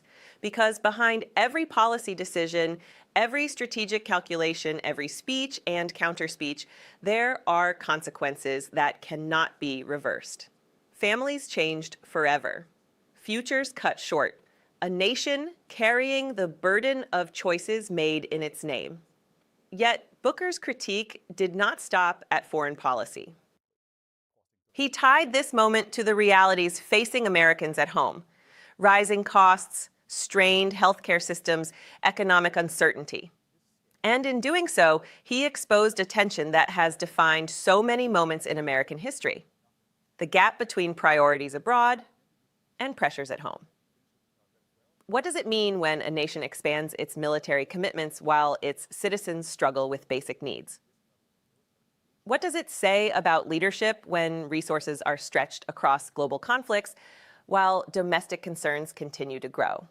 These are not easy questions, but they are necessary ones.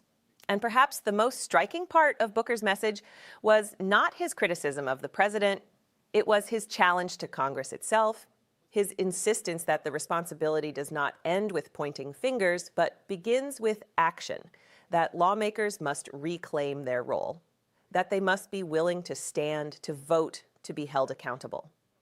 Because without that courage, the system does not function. He spoke of faith over success, of the obligation to remain loyal to the Constitution, even when the political outcome is uncertain. And in that, there is a deeper message, not just for politicians, but for the public as well. A reminder that democracy is not self-sustaining. It requires participation, it requires awareness, it requires pressure from those outside the halls of power to ensure that those inside them do not forget their duty. Booker's belief that the power of the people is greater than the people in power is not just a statement, it is a challenge to engage, to question, to demand accountability. Because when citizens disengage, when oversight fades, when decisions of war and peace are made without full public scrutiny, the consequences extend far beyond a single administration. They shape the future of the republic itself. And as this hearing made clear, that future is still being written. The stakes are no longer theoretical. They are immediate. They are tangible. They are unfolding in real time, across battlefields, across economies, and within the institutions that define the United States. So the question remains, will Congress reassert its authority?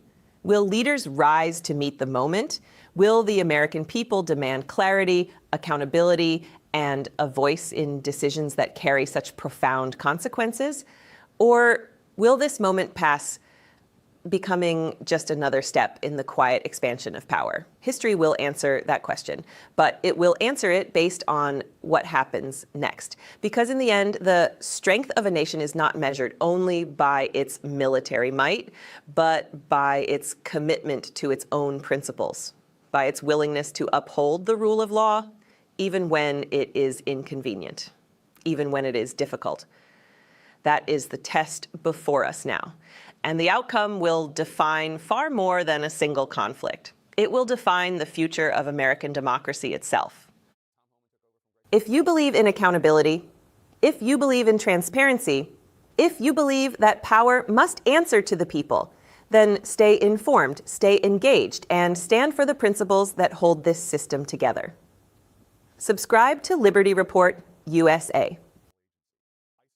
Donald Trump promised total and complete victory. Instead, he delivered total and complete chaos. That's not victory, that's failure. Mr. President, just days ago, Donald Trump declared his war in Iran a, quote, total and complete victory, 100%, no question about it. Again, Donald Trump saying about his war, a total and complete victory, 100%, no question about it.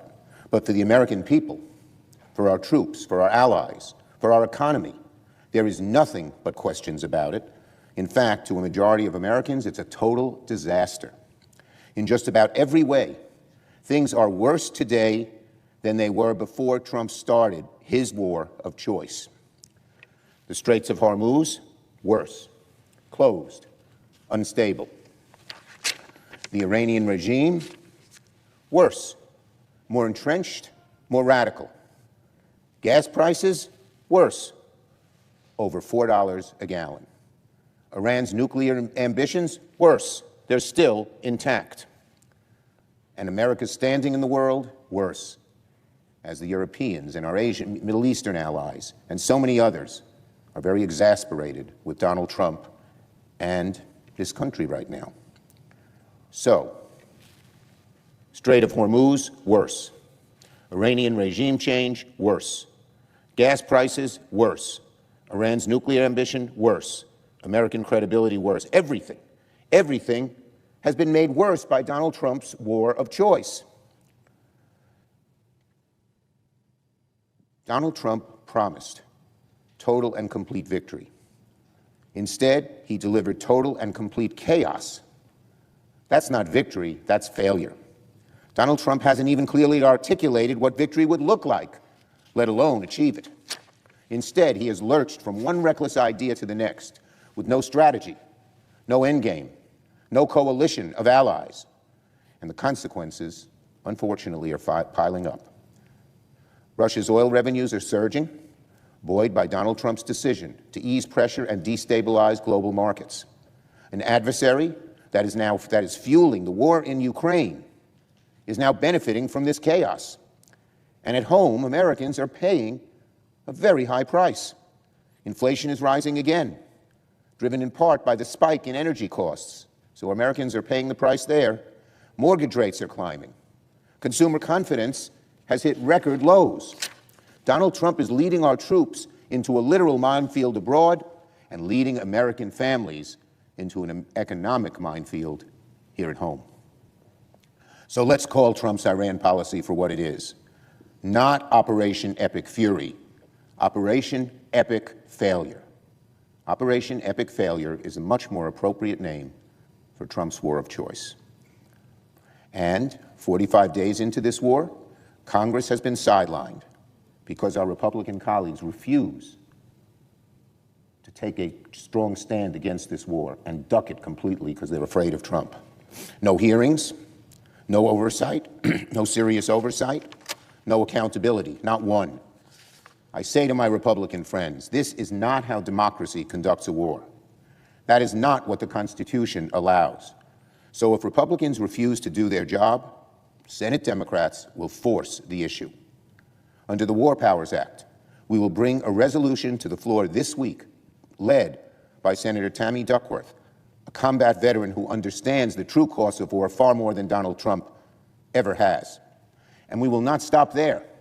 If Republicans block it, we will vote again and again and again, every single week, until Operation Epic Failure ends or Congress does its job and authorizes it, which I know it won't, given how bad this war is. Because our troops deserve a mission, not a mess. They deserve a strategy, not chaos. And they deserve leaders who understand that sending Americans into harm's way is a most serious decision a nation can make. Our Republican colleagues face a simple choice: stand with Americans or stand with Trump's failed war. Stand with our troops or keep them in harm's way without a plan.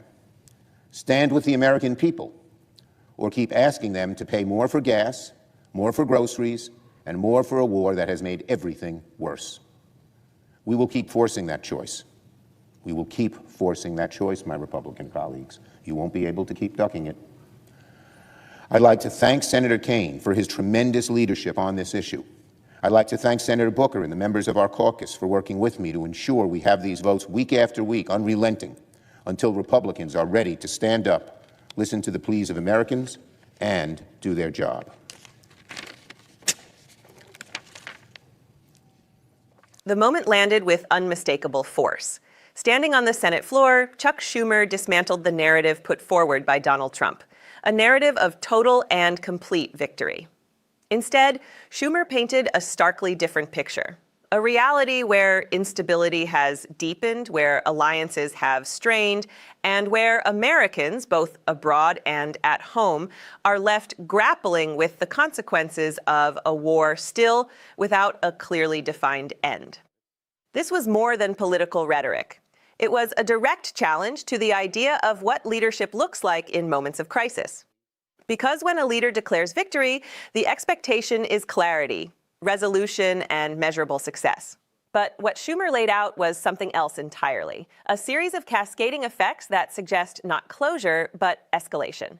He spoke of rising energy costs, of global markets thrown into uncertainty, of allies growing increasingly frustrated. He described a situation where strategic direction appears absent, where objectives remain undefined, and where the burden is carried not by those making decisions, but by the citizens living with their outcomes.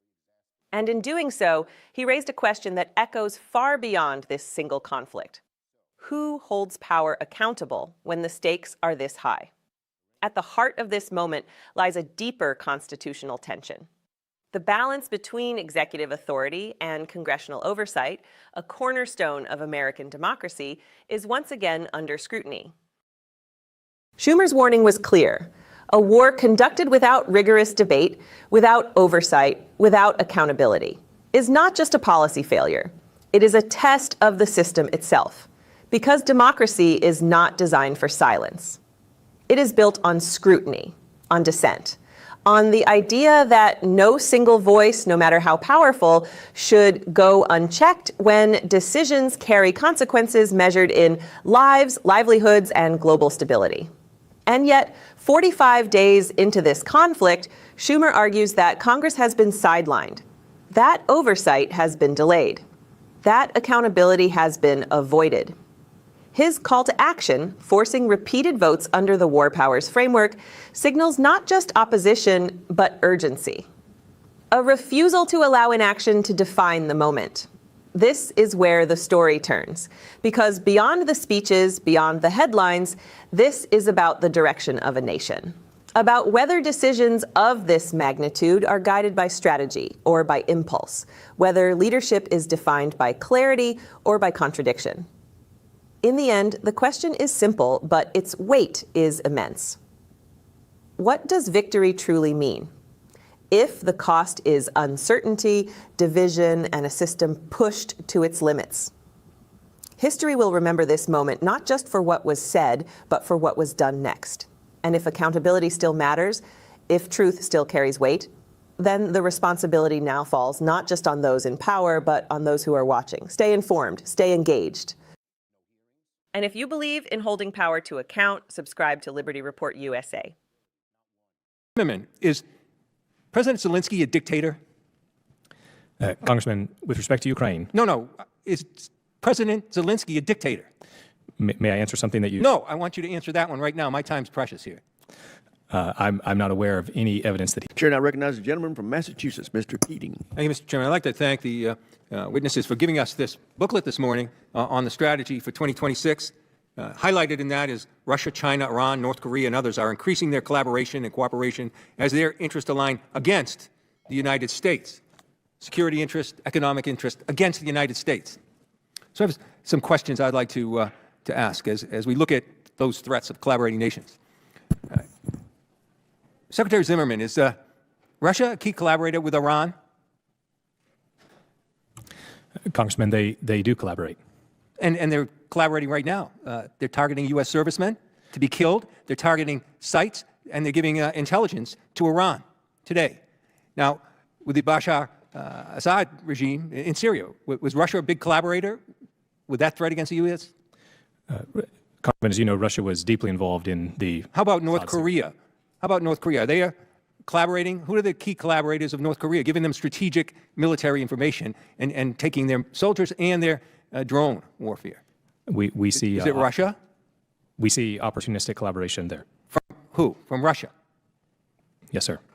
And we see the work of China and Russia working together, where they're doing joint exercises, more than ever historically, working together against the U.S. interest.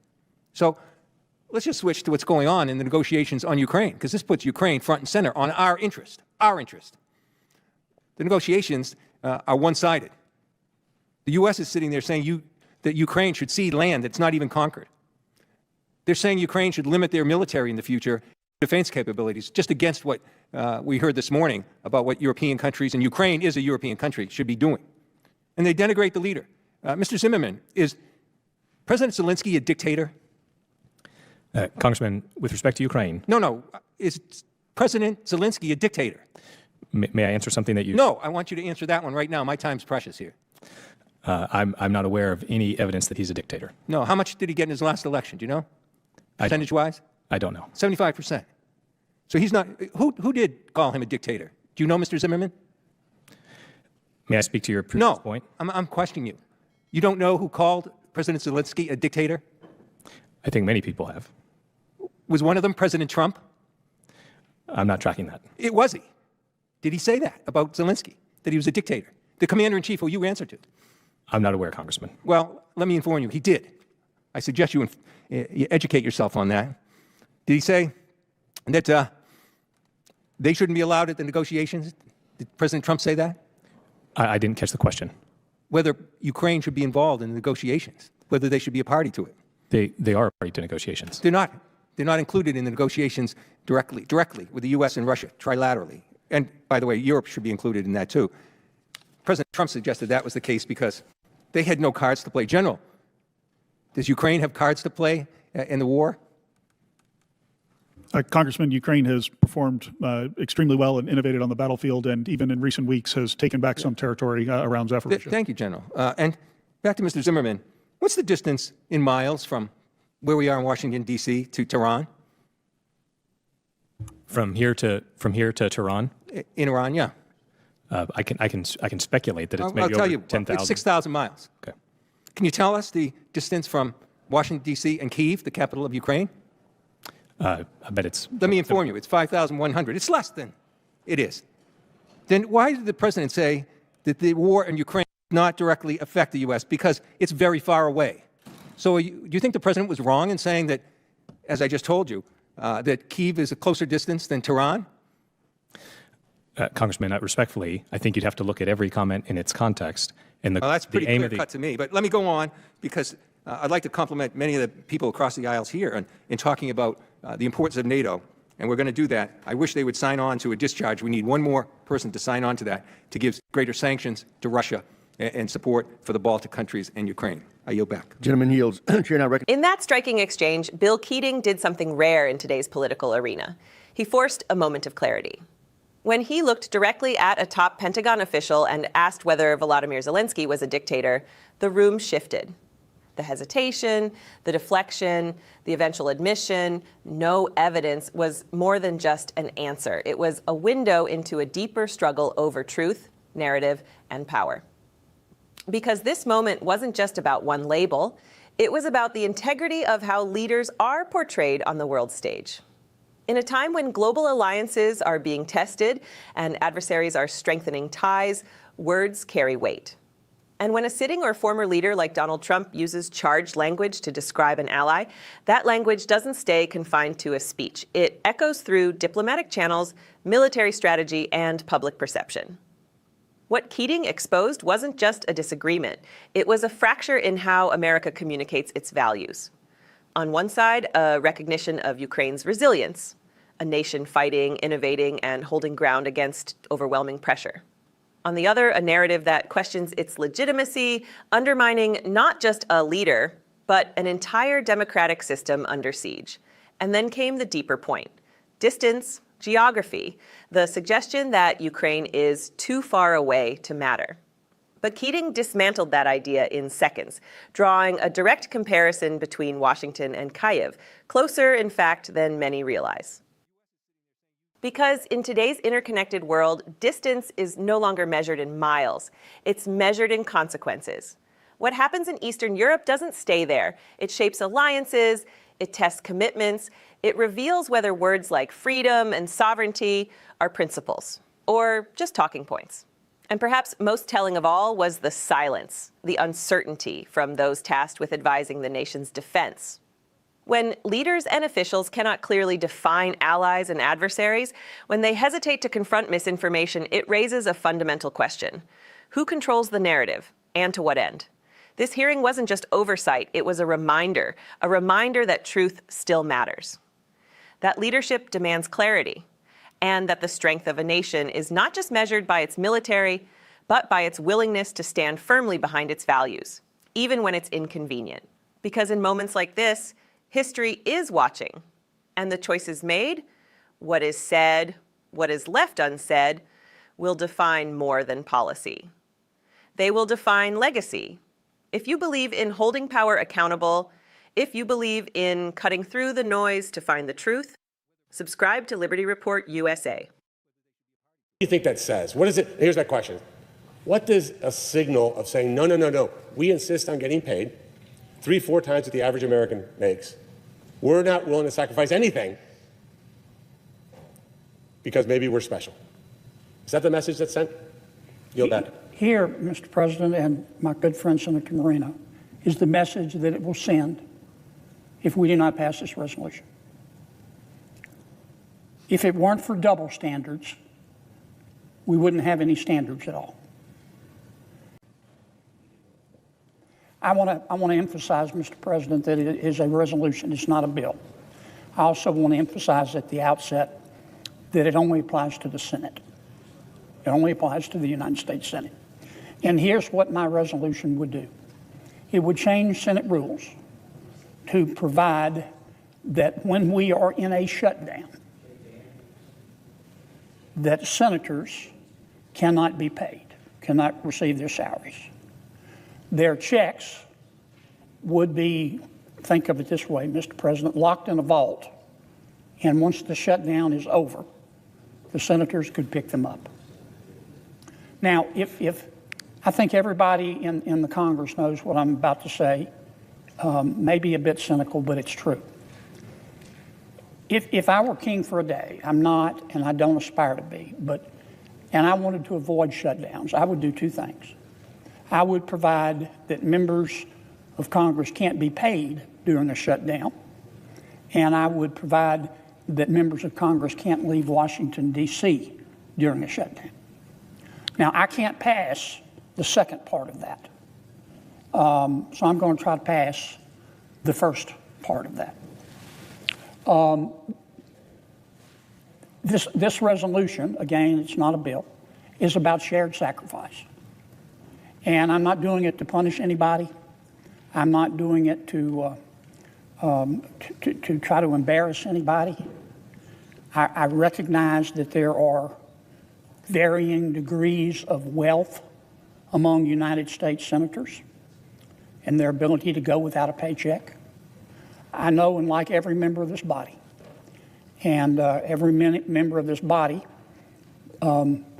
has grown, who has a substantial amount of wealth, has achieved that wealth through their own hard work. And most, if not all of them, started with nothing. And you know what I say? God bless them. More power to them. That's America. So I want to put that up front because I'm sure that some are going to point out that some of our members are wealthier than others. And it's true.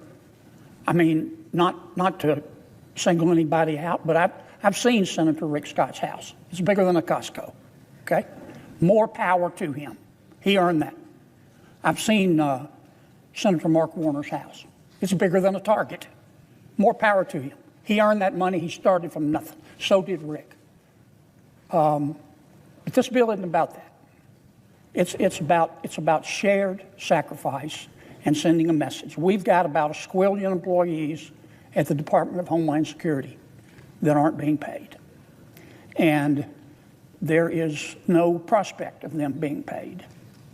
Before I yield to my colleague, Senator Moreno, I want to point this out. I said it yesterday, but I'm going to say it again. The party line among us is that we're that close to reaching a deal, to which I respond, a deal to get government back open, to which I respond respectfully, dream weaver, okay? I don't believe it. I hope I'm wrong. I know Mr. Holman is now involved. He's good, but he can't work miracles. I do not believe, because of the faction of my friend's party, my Democratic friend's party that is in control, that my Democratic colleagues can vote for anything that could be interpreted as helping ICE. I just think that's political and policy reality. This is America. They're entitled to their opinion. What I think we should do, as I said yesterday, and Senator Cruz has talked about this eloquently, I want to give him full credit. The Democrats have offered to open every part of DHS except ICE. I would gratefully accept their offer. Let's get them open, immediately. And then the very next day, we should start a budget resolution through reconciliation. We should pass a budget for the rest of ICE, the rest of the DHS that's not open. Now, I would welcome my Democratic friends' involvement in that, but I know they can't vote for it. We could do this through reconciliation as we've passed the one big beautiful bill. We've got 2 more shots under the rules of reconciliation. It would easily be sustained in a bird bath. It would not take 60 votes. It would take 50 votes plus the vice president. That's how we passed the one big beautiful bill. So before I call on Mr. Moreno and return to the subject, I really think we ought to surprise ourselves, Mr. President, and do something intelligent if we really want to get this government back open. We could have it open within a week. The Democrats I think, will find that acceptable, and I believe Republicans will find that acceptable if we would just do it. I would like to yield a few minutes to my good friend, Senator Moreno, about my resolution. My colleague will yield for a question. Of course. So, to all the senators here, I'd ask you to think about a couple of concepts that come from the private sector. I remember the 2008 financial crisis as follows. It was a situation where any day you would think, we're going to face total and complete bankruptcy. I had mortgaged everything I owned in my life. I'd maxed out my credit cards. I took out loans so big, I couldn't even do the math in my head. I'd wake up at 2 o'clock in the morning wondering how I was going to make payroll. My wife would say, you okay? I'd say, oh, yeah, no, I'm fine. And I think, Mr. President, you've been there. And I had to ask my team to make a lot of sacrifices. We had to cut pay. We had to make a lot of adjustments because it was a matter of life and death. Either the business was going to survive or we were going to collectively perish into the great abyss of bankruptcy.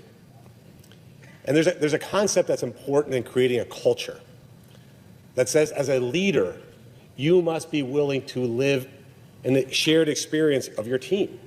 Now, I will contradict a little bit of what you said.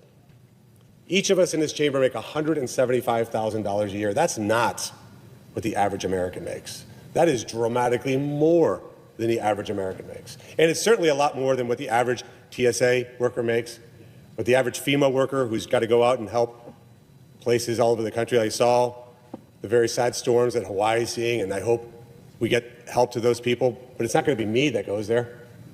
It's going to be the hardworking men and women of FEMA that go there, and they make a fraction of what we do. I can't imagine having a job in which for the 3rd time in 6 months, you have to explain to your wife or husband or kids, hey, I didn't get a paycheck today. And the kids looking at you going, well, what did you do? Like, what did you do to not get a paycheck? Were you insubordinate? Did you not show up for work? Did you yell at your boss? Nope. I did everything right, other than work for the Department of Homeland Security. Why would you stay in that job? And I think that's the thing that we don't understand is people have breaking points where they just say, I'm just not going to work here anymore. And this particular agency, more than anything else, has a very simple charter to protect us from dangers from abroad. These are the people that chase transnational criminals. I don't think any of us in this chamber would be willing to go do that. It's tough work. It's brutal work. They put their lives at risk. Not only do I think we should give them their paychecks, I think we should say thank you. Thank you for being willing to do this job. And I'll end with this to my colleagues. We have to eat our own dog food. If we don't eat our own dog food, we will get disconnected permanently from the people that we serve. If we're willing to accept a paycheck that is 3-4 times what the average American makes, and we deposit that every month, we say, well, look, I got to pay the bills. I don't care how wealthy you are. If somebody's a multimillionaire or not a multimillionaire, 175 grand a year is a lot of money. Certainly enough to pay the bills. Just ask the people who make 3 times less than that. They figure out how to make the bills. And this isn't about giving up the paycheck or giving up money, which, by the way, I think we should. Like, I don't think we should get paid retroactively. I think we should just say, hey, look, you didn't do your fundamental duty, which is to fund the government. And if you have a policy dispute, then do the hard work. Go into the rooms and make the calls and go out there and persuade your colleagues. But in the meantime, don't punish the workers. Don't punish the workers. I grew up coming to America in the 70s and 80s. I looked at Democrats like Tip O'Neill and JFK. These were Democrats that said, above all else, we are the party of the working man and woman of this country. We are for the people who built this country. The very wealthy, they're just fine. They're just fine. But we focus on the working men and women of this country. And what drove me to run for office is not what I expected ever to do in my life. Believe me, never did. But I do consider it a great honor. Every day, including today, beautiful sunny day, I see the Capitol. I'm like, my God, what would my mom and dad think if they were alive? That their youngest son gets to work in the United States Capitol. It's crazy. It's literally, you know what my mom would say? Only in America. Only in America. But there's 260,000 families that aren't feeling the love right now. The least we could do today is say we join you in that shared sacrifice.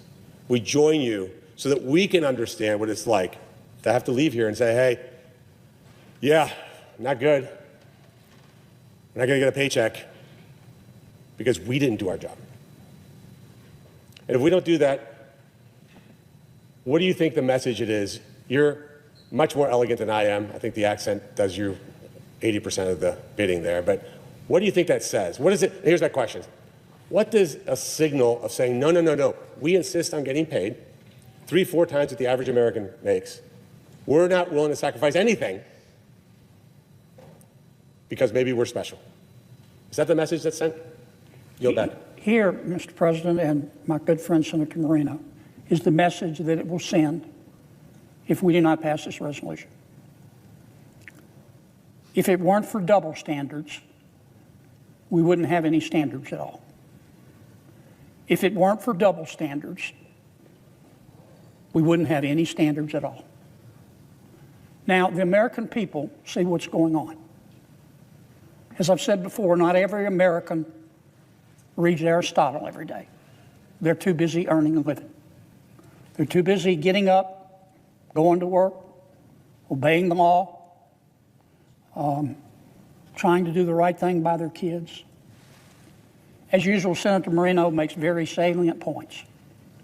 He's aware, as am I, that once again, this is a resolution that just affects the Senate. It doesn't affect the House. Senator Moreno is well aware, as am I, and every member of this body, that this is a bipartisan resolution. To change the Senate rules, I had to go to the Rules Committee. My resolution, our resolution, passed the Rules Committee unanimously. Every single Republican and every single Democrat voted for this resolution. What I hear Senator Moreno saying in a very eloquent way, yes, there are varying degrees of wealth in this chamber, but we all make $170 grand a year, and that's a fortune for most Americans. I'm not saying that senators don't earn that. This bill's not meant to punish anybody. I know some senators who work so hard that 170 grand a year is probably equivalent to about $11 an hour. I mean, they're working all the time. This isn't about that. This is about shared values. This is about sending a message to our colleagues at TSA and elsewhere in DHS that we understand that we're trying to get government back open. But in the meantime, we're going to try in our small way to share your experience. So I would ask my colleagues, please, I don't like to talk too much about doing the right thing because I think everybody in this body wants to do the right thing. We just disagree sometimes over what the right thing is. But honestly, I don't see how any one of my colleagues can disagree with either the spirit or the letter of this resolution.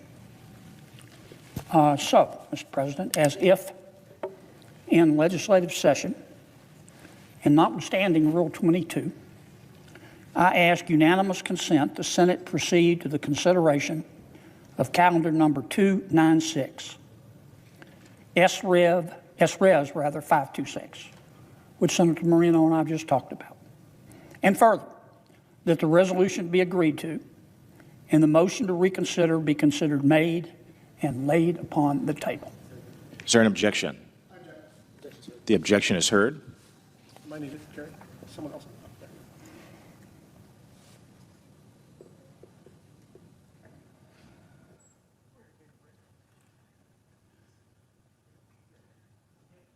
With respect, I want to give my colleague, Senator Schatz, more time. As he objected and left the chamber, is he coming back? Well, wait, just one second. I mean, is he quick question? Is he ill?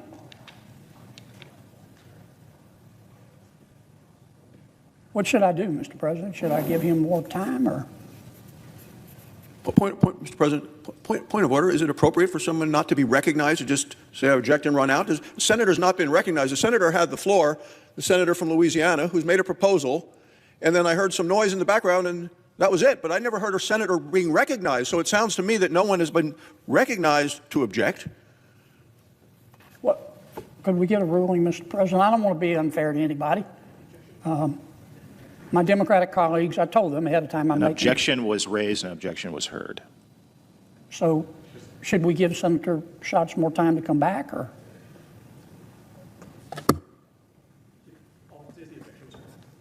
Should we give him more time to come back and explain? Wait, I see the parliamentarian giving us some guidance. Tony, trust me, I know what I'm doing. The chair cannot answer that. Okay. May I inquire why not, sir?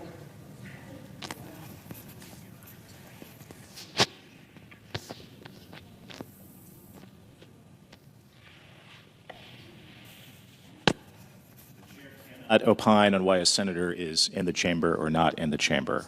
Can you opine on why my colleague objected and then immediately left, and whether he's coming back? Not an appropriate parliamentary inquiry. Mr. President, my parliamentary inquiry is a bit different than that. I never heard a senator recognized from the chair by the President of the Senate. The President of the Senate, you had the senator from Louisiana had the floor. The presiding officer said, "Is there objection?" At which time, routinely, someone seeks recognition on the floor. And the objection was heard. The senator does not need the floor to. The senator does not need the floor to object. So I just want to be sure, Mr. President, I'm not trying to put you on the spot, but I see our parliamentarians here and they can give you able advice. Does that mean I can object to anything at any time without being recognized? That's correct. I don't even have to get the floor. Does not need the floor. The senator does not need the floor to object So to I can unanimous walk consent. in the middle of a debate without the floor, right back here in front of God and country, and say I object, and it shuts things down? I don't understand that. If there is a unanimous consent request pending, any senator in the chamber can object. Including the chair. Including the chair. Without having the floor. That's correct. And again, with respect, Mr. President, is your ruling that Senator Schatz, who is my friend, I talked to him before I was coming down, That he did not have the floor, but he can still object? The objection was raised and the objection was heard. But did he have the floor? The objection was properly lodged. The objection was heard. Yes, sir. Not to put too fine a point on it, but did he have the floor? Because the senator did not need the floor. He raised an objection and the objection was heard. And sustained. Senator Moreno, did you want to say something? I saw you raising your hand. Mr. President? The senator from Ohio. I just wanted to clarify where we are right now, because I think we may have brushed through it. So my question to you, to my colleague from Louisiana, is this doesn't remove money from senators. This just holds the money until the government reopens, much like the employees at DHS, where their paycheck is being held. But once we do our job, because they're doing their job, once we do our job, everybody would then get paid, correct? There's no loss of money. And so that seems to me, would you agree that that's like a bare minimum standard? Because any of us can go to the clerk of the Senate and say, hey, hold my check until this government opens. What your resolution is saying is that all of us should do that, correct? Senator, I think you're right. And, you know, you started out, your comments were saying, where are we? I think we're on Pluto. I mean, I do not understand how the chair has ruled that the senator didn't have recognition, but he could still object. And I don't understand how that is possible. I just don't understand how that is possible. In fact, our whole rule about the majority leader having control of the floor, whoever the majority leader is centered around the proposition that at any time the majority leader can assert his right, it's a custom, not a law, can assert his right to control this floor. And that shuts down my recognition, but he's got to get recognition. He just can't come in here and say, stop talking, I'm the majority leader. And I don't understand how a senator can object. I don't understand how a senator can do anything in this body without achieving recognition. That's like, you know, I'm no expert on the Senate rules like the president is and the parliamentarian is, but, you know, you don't have to be an astrophysicist to understand that's one of our bedrock rules. Will my colleague yield for yes, Senator. I would ask my colleague if you would consider resubmitting your request again as a motion to reconsider. Well, I will do that, but I don't want to be unfair to my Democratic colleagues. I don't believe in surprising people. Senator Schatz told me, we had a conversation last night, said he was going to object. I respect that. And if he has left the building, I don't want to go behind his back.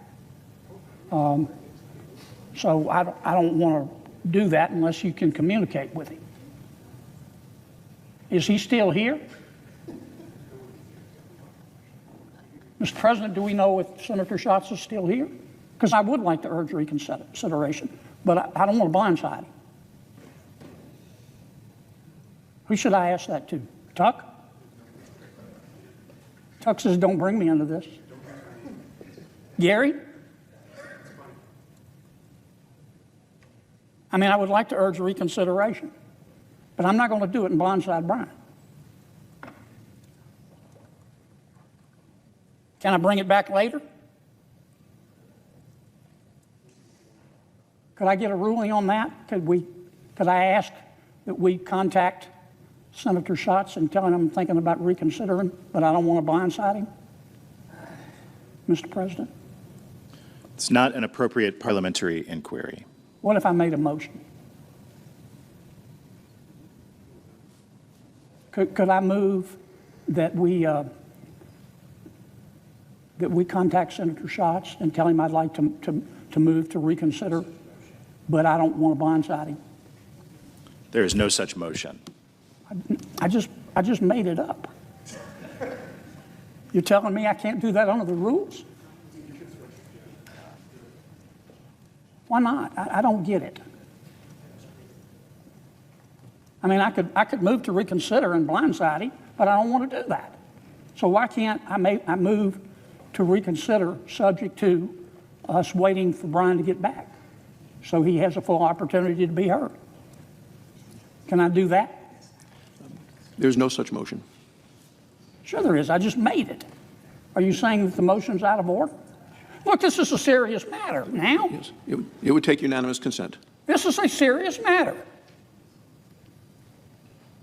Now, we've established that this resolution doesn't affect the House.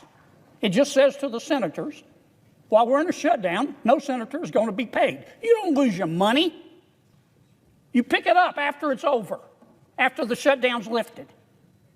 We've established the fact, Mr. President, that this went through the Rules Committee unanimously.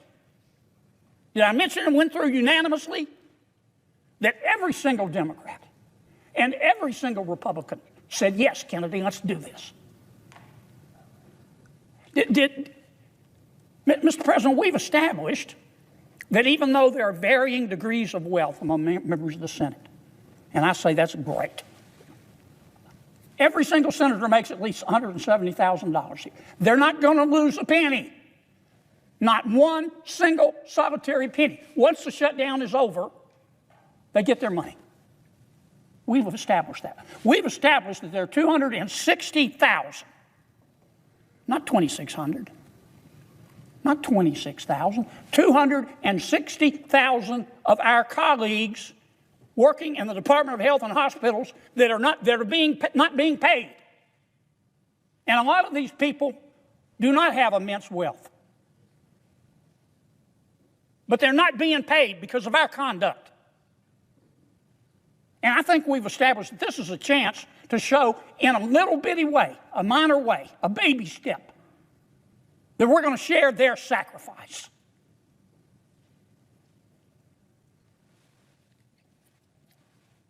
And there's been an objection. I heard that ruling from the chair. But for the life of me, I don't know how you can object without seeking recognition, without having recognition. I've never heard that one. Okay? We're getting into the foothills of la la land here as far as I'm concerned. Now, I just made a motion. I want to bring this bill to be reconsidered. And all I'm asking, I don't want to blindside my friend Senator Schatz. I don't play that way. I want to give him full opportunity.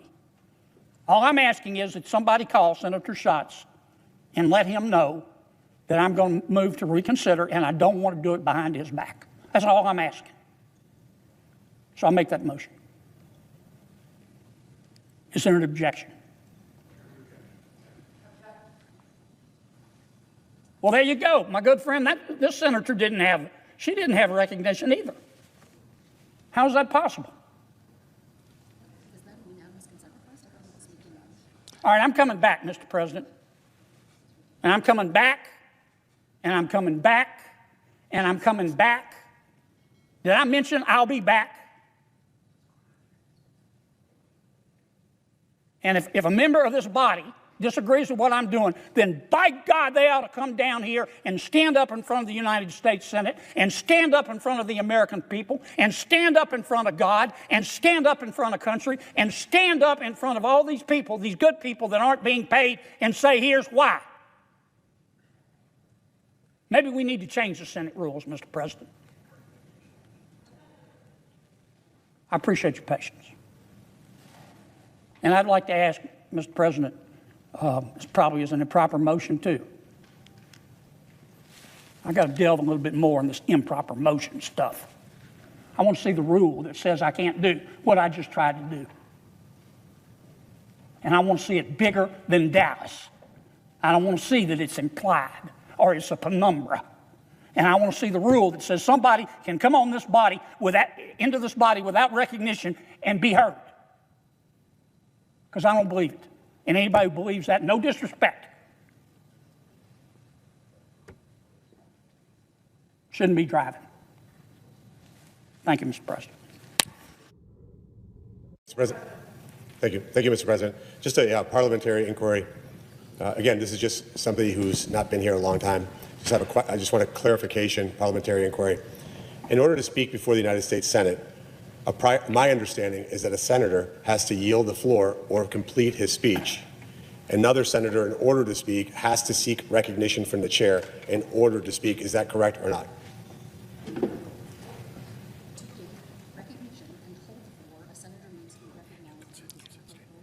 To gain recognition to the floor or hold the floor, that senator needs to be recognized by the chair in his or her own right. The senator does not lose the floor when he or she asks unanimous consent. The senator who has the floor does not lose the floor when he or she asks unanimous consent. And any senator in the chamber, including the chair, may object to unanimous consent. Any senator in the chair, any senator in the chamber, including the senator in the chair, can object despite the fact they don't have control of the floor, and that the senator speaking at the podium who has been recognized continues to control the floor.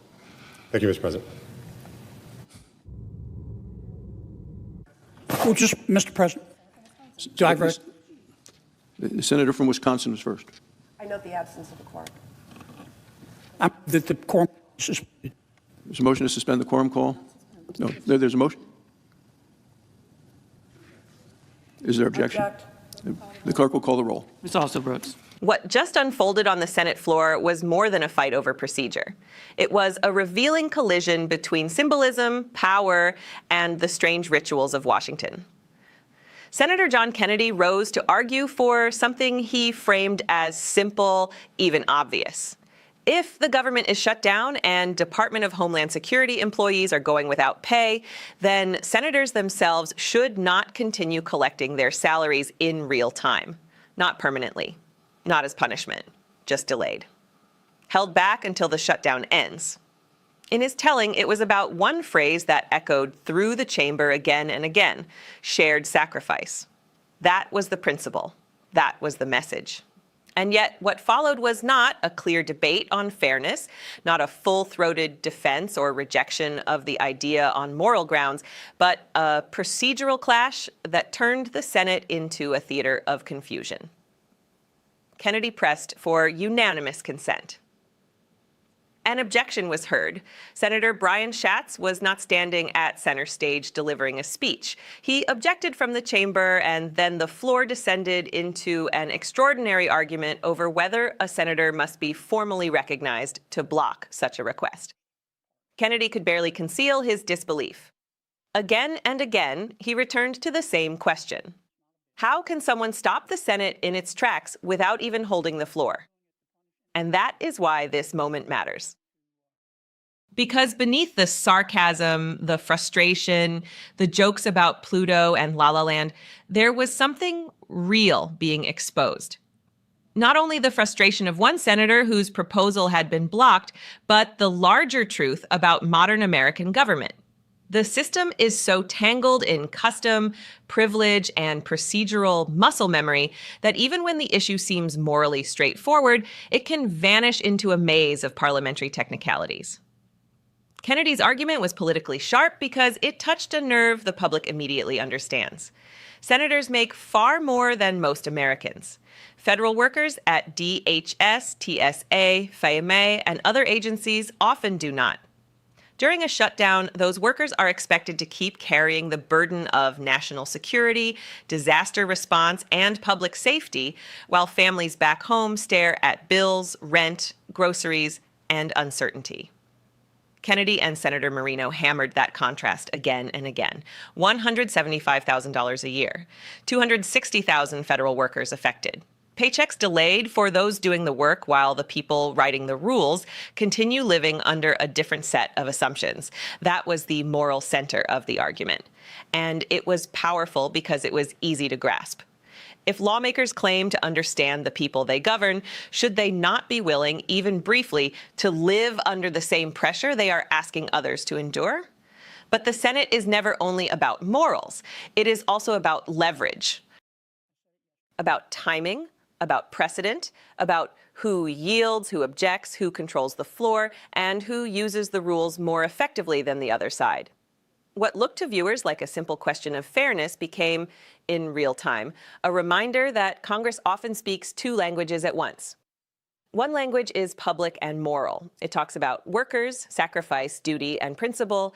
The other is internal and procedural. It talks about recognition, unanimous consent, parliamentary inquiry, reconsideration, and the invisible architecture of power. And in that gap between the two languages, public trust often disappears. Because the American people are not confused about the essential issue here. They know what it means to miss a paycheck. They know what it means to be told to keep showing up while the institution above them stalls, argues, and delays. They understand what shared sacrifice means. What they do not understand, and what this exchange made painfully visible, is why a body that claims to be the greatest deliberative institution in the world so often looks unable to act with simple moral clarity. Kennedy tried to cast this resolution as modest, bipartisan, and humane. He pointed out that it passed the Rules Committee unanimously, every Republican, every Democrat. That detail matters because it suggests that, in principle, the idea was not outrageous. In principle, senators of both parties were willing to say this made sense. But principle in committee is one thing. Principle on the floor, in public, under pressure, with the machinery of politics fully engaged, is something else entirely. And that is one of the oldest truths in Washington. Many ideas sound noble until the exact moment arrives to turn symbolism into action. The deeper tension in this exchange was not only about Senate pay, it was about whether leadership in America still carries the expectation of visible burden. In healthier moments of public life, leaders understood that legitimacy requires more than authority. It requires example. It requires showing the country that the people at the top do not reserve hardship only for everyone else. That they do not ask for patience they themselves never have to practice. That they do not preach duty while insulating themselves from consequence. This is why the exchange became so emotionally charged. Not because one objection changed history in a single afternoon, but because it revealed how difficult it has become for Washington to send even the most basic signal of solidarity. A delay in Senate pay would not end the shutdown. It would not repair every institutional failure. It would not solve the deeper battles over immigration enforcement, DHS funding, or partisan division. But it would say something. It would say that public service is not a protected class immune from the pressures placed on ordinary workers. It would say that power should come with restraint. It would say that representation means more than speeches. Instead, the country watched a familiar scene. A moral argument entered the chamber. Procedure swallowed it. And the people outside Washington were left to interpret what that means. What it means is this: America does not suffer from a shortage of rhetoric. It suffers from a shortage of accountability that feels real. The public is asked over and over again to trust institutions that too often seem more fluent in rules than responsibility, more comfortable with process than principle, more prepared to manage appearances than to share burdens. And yet moments like this still matter because they pull back the curtain. They show exactly how the system works when no one can hide behind polished slogans. They reveal who is willing to stand on fairness, who is willing to block, and how quickly a debate about workers becomes a debate about privilege. In the end, that is the warning inside this hearing. A government can survive fierce disagreement. It can survive ideological conflict, but it cannot survive forever on double standards. Not if it expects the public to keep believing. Not if it expects working Americans to keep carrying the weight while Washington argues over whether the powerful should feel even a fraction of the pressure. That is the test, not the speech, not the slogan, the burden. And if the people writing the rules refuse to live by the spirit of the rules they impose on everyone else, then the distance between government and the governed will only grow wider, colder, and harder to repair. Stay with us as we keep exposing what power looks like when the cameras are rolling and when the masks come off. Subscribe to Liberty Report USA and support our work to expose the truth. Trying to get a heart to a transplant patient in a hospital nearby. And obviously the traffic jam delayed him and the patient died. Thank you, Mr. Chairman. Mr. Coleman, have you ever been to Manhattan?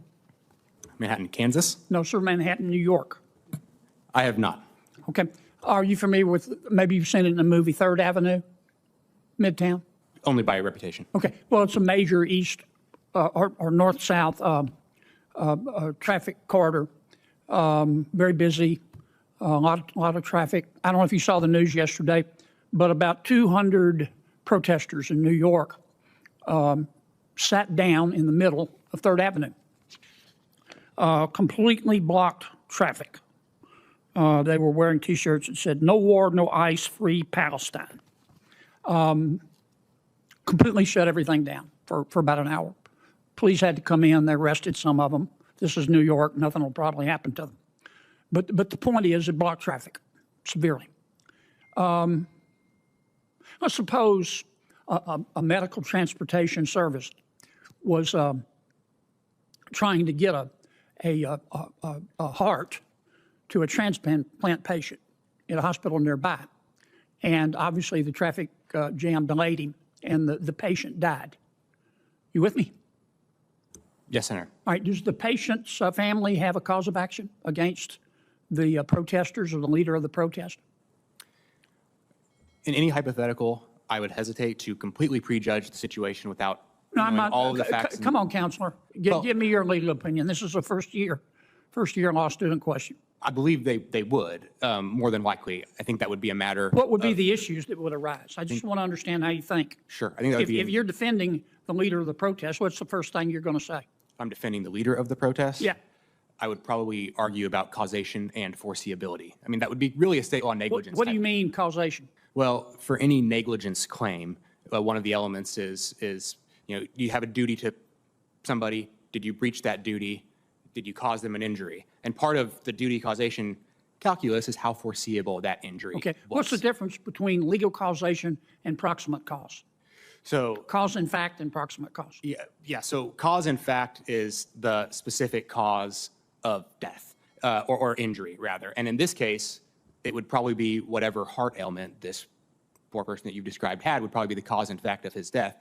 But proximate cause does not always have to be the cause in fact, and there can be multiple causes. So a proximate cause is, but for this thing happening, this injury may not have occurred. Okay. And got it. Good. Judge Powell, you said you're a textualist. Yes, sir. What does that mean? It means you follow the words of the text of the statute. Okay. What if the text of the statute's not clear? What do you do? Well, one of the approaches that I do use is I want to look at the language in context of the statute as a whole and try to harmonize the language. I may go to dictionaries to help me find definitions of words. Well, how ambiguous does the statute have to be before you're going to look to secondary sources? Well, ambiguity means the language is subject to two or more interpretations. And so if there's reasonable interpretation. Correct. Well, I mean, does it have to be 50% ambiguous or 52% or 51%? Well, I'm not sure how to apply the 51. To me, ambiguity That's what I'm asking you, is how you apply it. Well, ambiguity means that the words that are used are susceptible to two or more different definitions. So I don't know whether that's 50%. Why do you go? I'm not suggesting you're wrong, but why do you go through that exercise? Why do you want to spend hours agonizing and debating how many lawyers can dance on the head of a pen to try to decide whether it's ambiguous? Why don't you just go look at the statute and also go to the secondary sources? Well, that's what I do, Senator. But you only go if it's ambiguous. Well, because the plain words of the words, the plain meaning of the words in front of you are what guide you. And you apply the common understanding I guess what of the I'm words. asking you is, Your Honor, why? Don't you want to look to the problem that the legislature was trying to solve? Why do you want to be a slave to the plain words that reasonable people can disagree of? Why don't you just start with, I've got a statute, let me see what problem the legislature was trying to solve in interpreting the statute. I have done that, Senator, and I don't disagree with that approach. But you said you were a textualist. You don't even get to that approach unless the words are ambiguous. Correct. I agree with that. And I know. So which is it? Well, are you always a slave to the words and the debate about plain meaning, or do you step back and go, plain meaning or not, I want to look at the problem the legislature was trying to solve? Which is it? Well, Senator, the best way to understand what the legislature Yeah, but intended. first, our chairman's a great guy. He's like awesome. He's going to cut me off anyway. Tell me which one you use. Well, Senator, as I'm trying to say, when you're trying to discern the legislative intent, you first look at the words the legislature itself used, and you apply the And let's common, suppose ordinary they're meaning. plain. They're plain to you. I'm sorry, what? Let's suppose the words are clear. Okay. Then Why you would stop there, right? you apply the words, yes. Okay. Why? Why don't you go, well, I want to get this right. So let me adopt a belt and suspenders approach, even though the words are plain. Let me delve into the legislative history and try to understand what problem the legislature is trying to solve. Why not do that? Because the language tells you what it is they're trying to Where's do it and what written? it You is they want to can't solve. go further than the language of the statute. Well, again, Senator, if there's some doubt when you look at the Even if words in there's no doubt. context, Not a doubt in your mind. that's why because you're carrying out the will of the people. It's the will of the people that's So expressed in the pages. you're trying to apply a statute passed by the legislature. Correct. Okay. Can I ask one more? Tell me how to say your name. Your last name, sir? It's Mativi, Senator. Mr. Mativi. I'm 17, and I go to work for McDonald's. I go to apply for a job, and I'm wearing a burqa. And the McDonald's manager says, I really want to hire you, but we don't allow religious symbols at my restaurant or at our restaurants. What does the law say about that? The law prohibits the application of a religious test applied by the government, right, not by private employers. So I would say that's the basis of. You sure about that? Well, it depends on whether, I mean, there's other factors, right? Let me just ask you, can McDonald's say, we have a policy against religious symbols and you can't wear a burqa? Who's going to win, McDonald's or the person wearing the burqa? Honestly, Senator, I'm not sure who would win in that situation. I'd need to know more I facts. appreciate your honesty. Thank you. Thanks for your indulgence, Mr. Chairman. Anything for you, Senator. I especially appreciated your commentary. I listened carefully, Eric, and you're right about courage. It's easy to play to the crowds, but when the going gets tough and you got to follow the law, and it's not going to be popular, that's what the rule of law is all about. That's right. That's right. Thank you. In that exchange, the tone of the hearing crystallized into something sharper, more revealing. Senator John Kennedy didn't simply ask questions. He constructed a pressure test, a hypothetical, a life and death scenario involving blocked streets, delayed care, and the consequences of public action. And then he pushed. Not for perfection, but for clarity, for instinct, for judgment under pressure. What followed was not just a legal discussion, it was a window into how future arbiters of justice think when the stakes are real. When Kennedy pressed on causation, on foreseeability, on the chain of responsibility, he wasn't debating theory. He was exposing the gap between legal knowledge and decisive reasoning. Because in a courtroom, hesitation has consequences. And in a system built on precedent and interpretation, uncertainty can ripple far beyond a single case. Then came the pivot, from negligence to philosophy. The question of textualism. What does it mean to follow the law as written? And more importantly, what happens when the words themselves fail to provide certainty? In that moment, the hearing moved beyond technical law and into something deeper, the tension between rigid interpretation and human judgment, between the letter of the law and the intent behind it. Kennedy's relentless line of questioning revealed something fundamental about the American legal system. Judges are not merely readers of statutes, they are interpreters of society's will. Yet the system demands restraint. It demands discipline. A judge must resist the urge to rewrite the law even when the outcome feels incomplete. That is the paradox at the heart of the rule of law. Fidelity to text even when the text is imperfect. And then the final turn, a simple, grounded question about a job application and religious expression. No grand constitutional theory, no layered hypotheticals, just a real-world scenario. And in that simplicity, the same uncertainty emerged, not because the question was impossible, but because it required more than knowledge. It required conviction. This is what these hearings reveal when the cameras are rolling. Not just resumes, not just credentials, but the ability or inability to apply the law with confidence when it matters most. Because behind every statute is a person, behind every ruling, a consequence that cannot be undone. In the end, the hearing leaves us with a sobering truth. The strength of the system does not rest solely on the words written in law books. It rests on the people entrusted to interpret them. Their clarity, their courage, their willingness to stand firm when the answer is difficult and the outcome uncertain. And that is what is truly on trial. Subscribe to Liberty Report USA. Support our work to expose the truth. I don't do a hard sell on them because my attitude is we don't need anybody. We're the strongest nation in the world. We have the strongest military by far in the world. We don't need them. But it's interesting. I'm almost doing it in some cases, not because we need them, but because I want to find out how they react.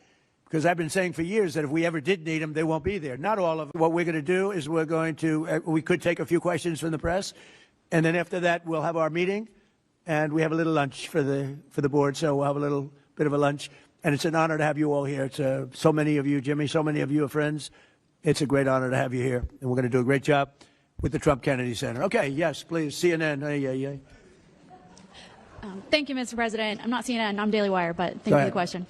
Numerous countries have told me they are on their way. Can you give us a hint what they are, what that entails, how soon they might be there? You mean who are the countries? Yes, sir. I'd rather not say yet, but we'll be announcing Marco Rubio and the various people that are doing that. We'll be announcing. And I have to tell you, we have some that are really enthusiastic. They're coming already. They've already started to get there. It takes a little while to get there. It's like, in some cases, you have to travel an ocean.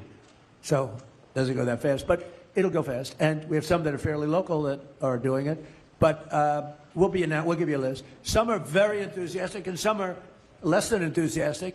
And I assume some will not do it. I think we have one or two that will not do it that we've been protecting for about 40 years at, tens of billions of dollars, Mr. Speaker. So I'll be reporting that to you in the House and the Senate, and I'll say, why are we protecting countries that don't protect us? And I've always felt that was a weakness of NATO.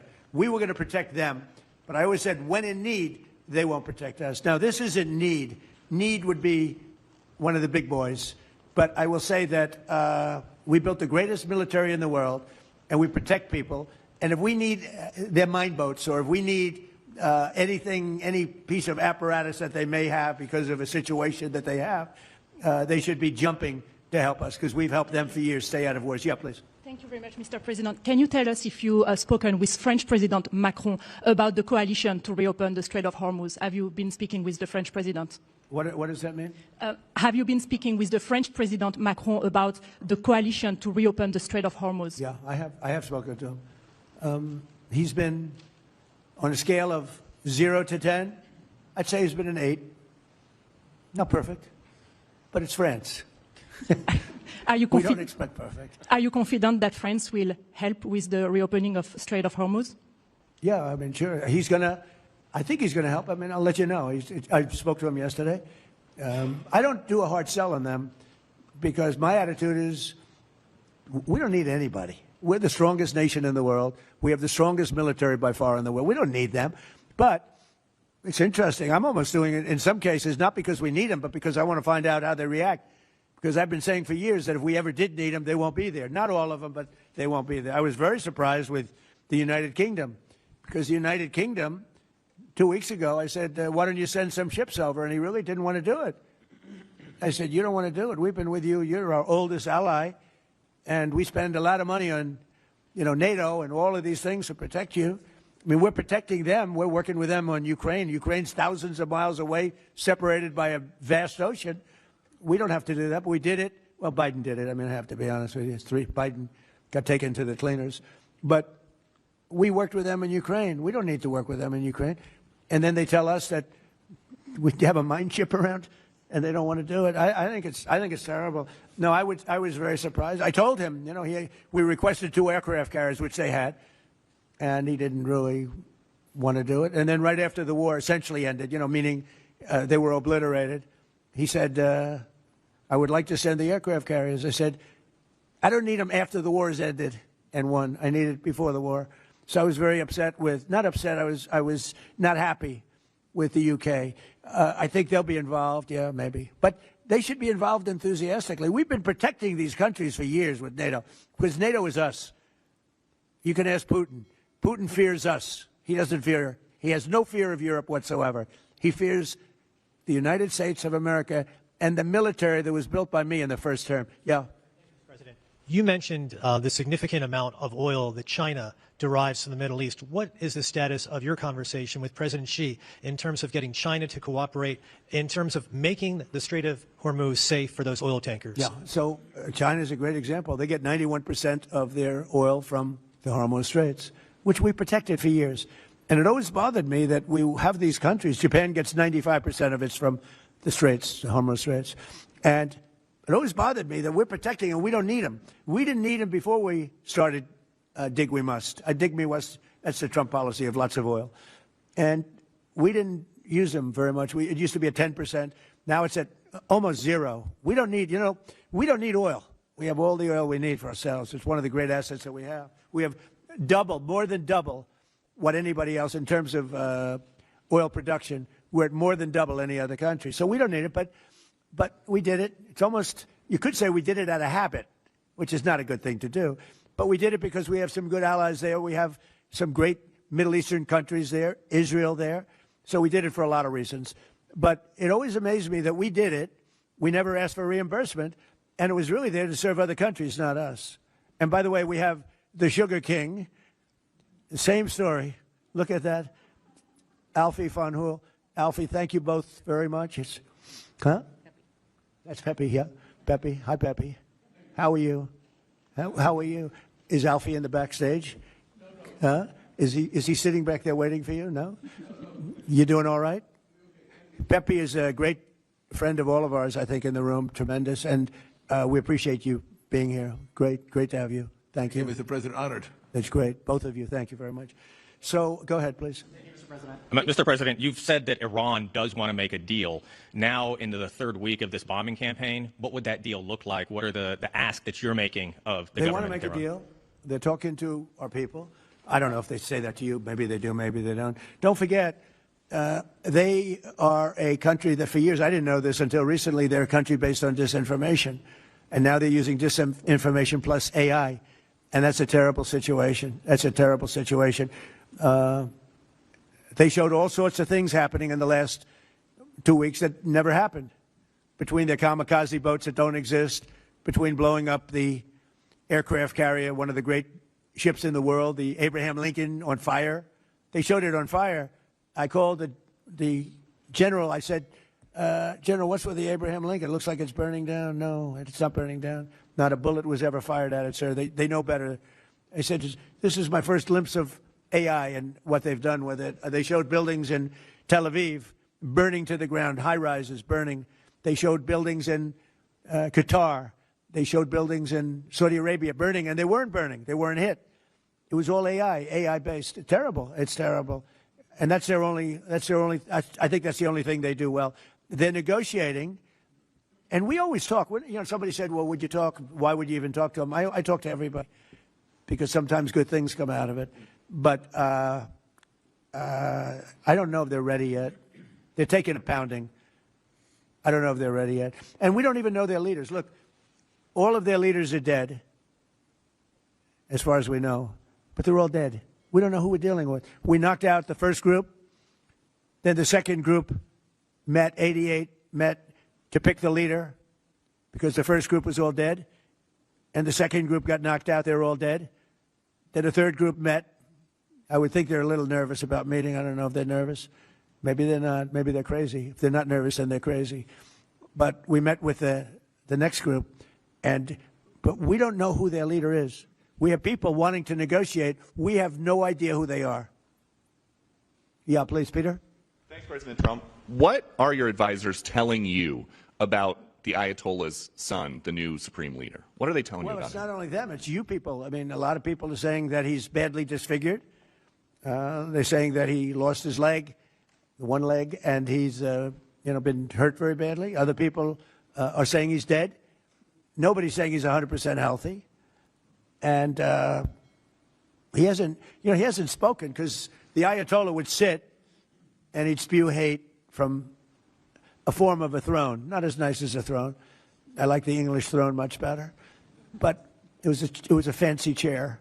But he'd spew hate from his chair. But you'd see him a lot, right? This one we haven't seen at all. So that could be for a lot of different reasons. We don't know, Peter, if he's dead or not. Now that you've announced, I will say this, nobody's seen him, which is unusual. something else. Now that you've announced that the U.S. has destroyed all of Iran's mine-laying ships, why can't the U.S. just immediately reopen the Strait of Hormuz? Well, we could, but it takes two to tango. We have to get people to take their billion-dollar ship and drive it up. If when Pepe has his big sugar ships coming around and they cost $1 billion, and we say, I think it's okay now, Pepe, take your ship, drive it through the Strait of Hormuz. He may say, let me wait a little while, because it takes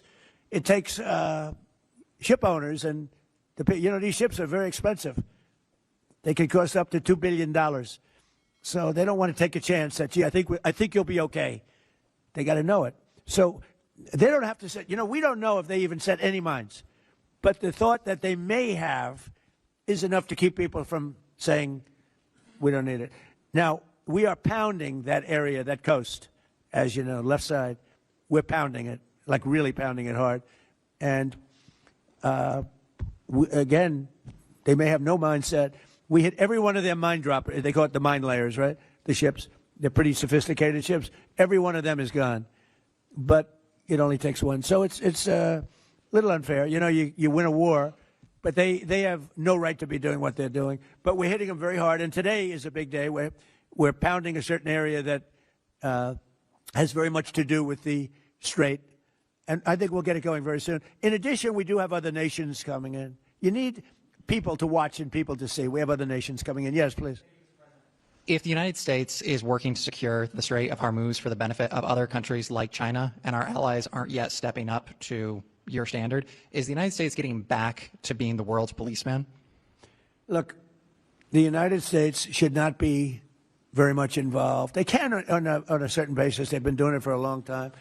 But I've always said, if you look back years ago, I said, why aren't we being reimbursed? These are the richest countries in the world. Why aren't we being reimbursed for maintaining the Hormuz Strait? And why aren't we being reimbursed for that? I've said that for years.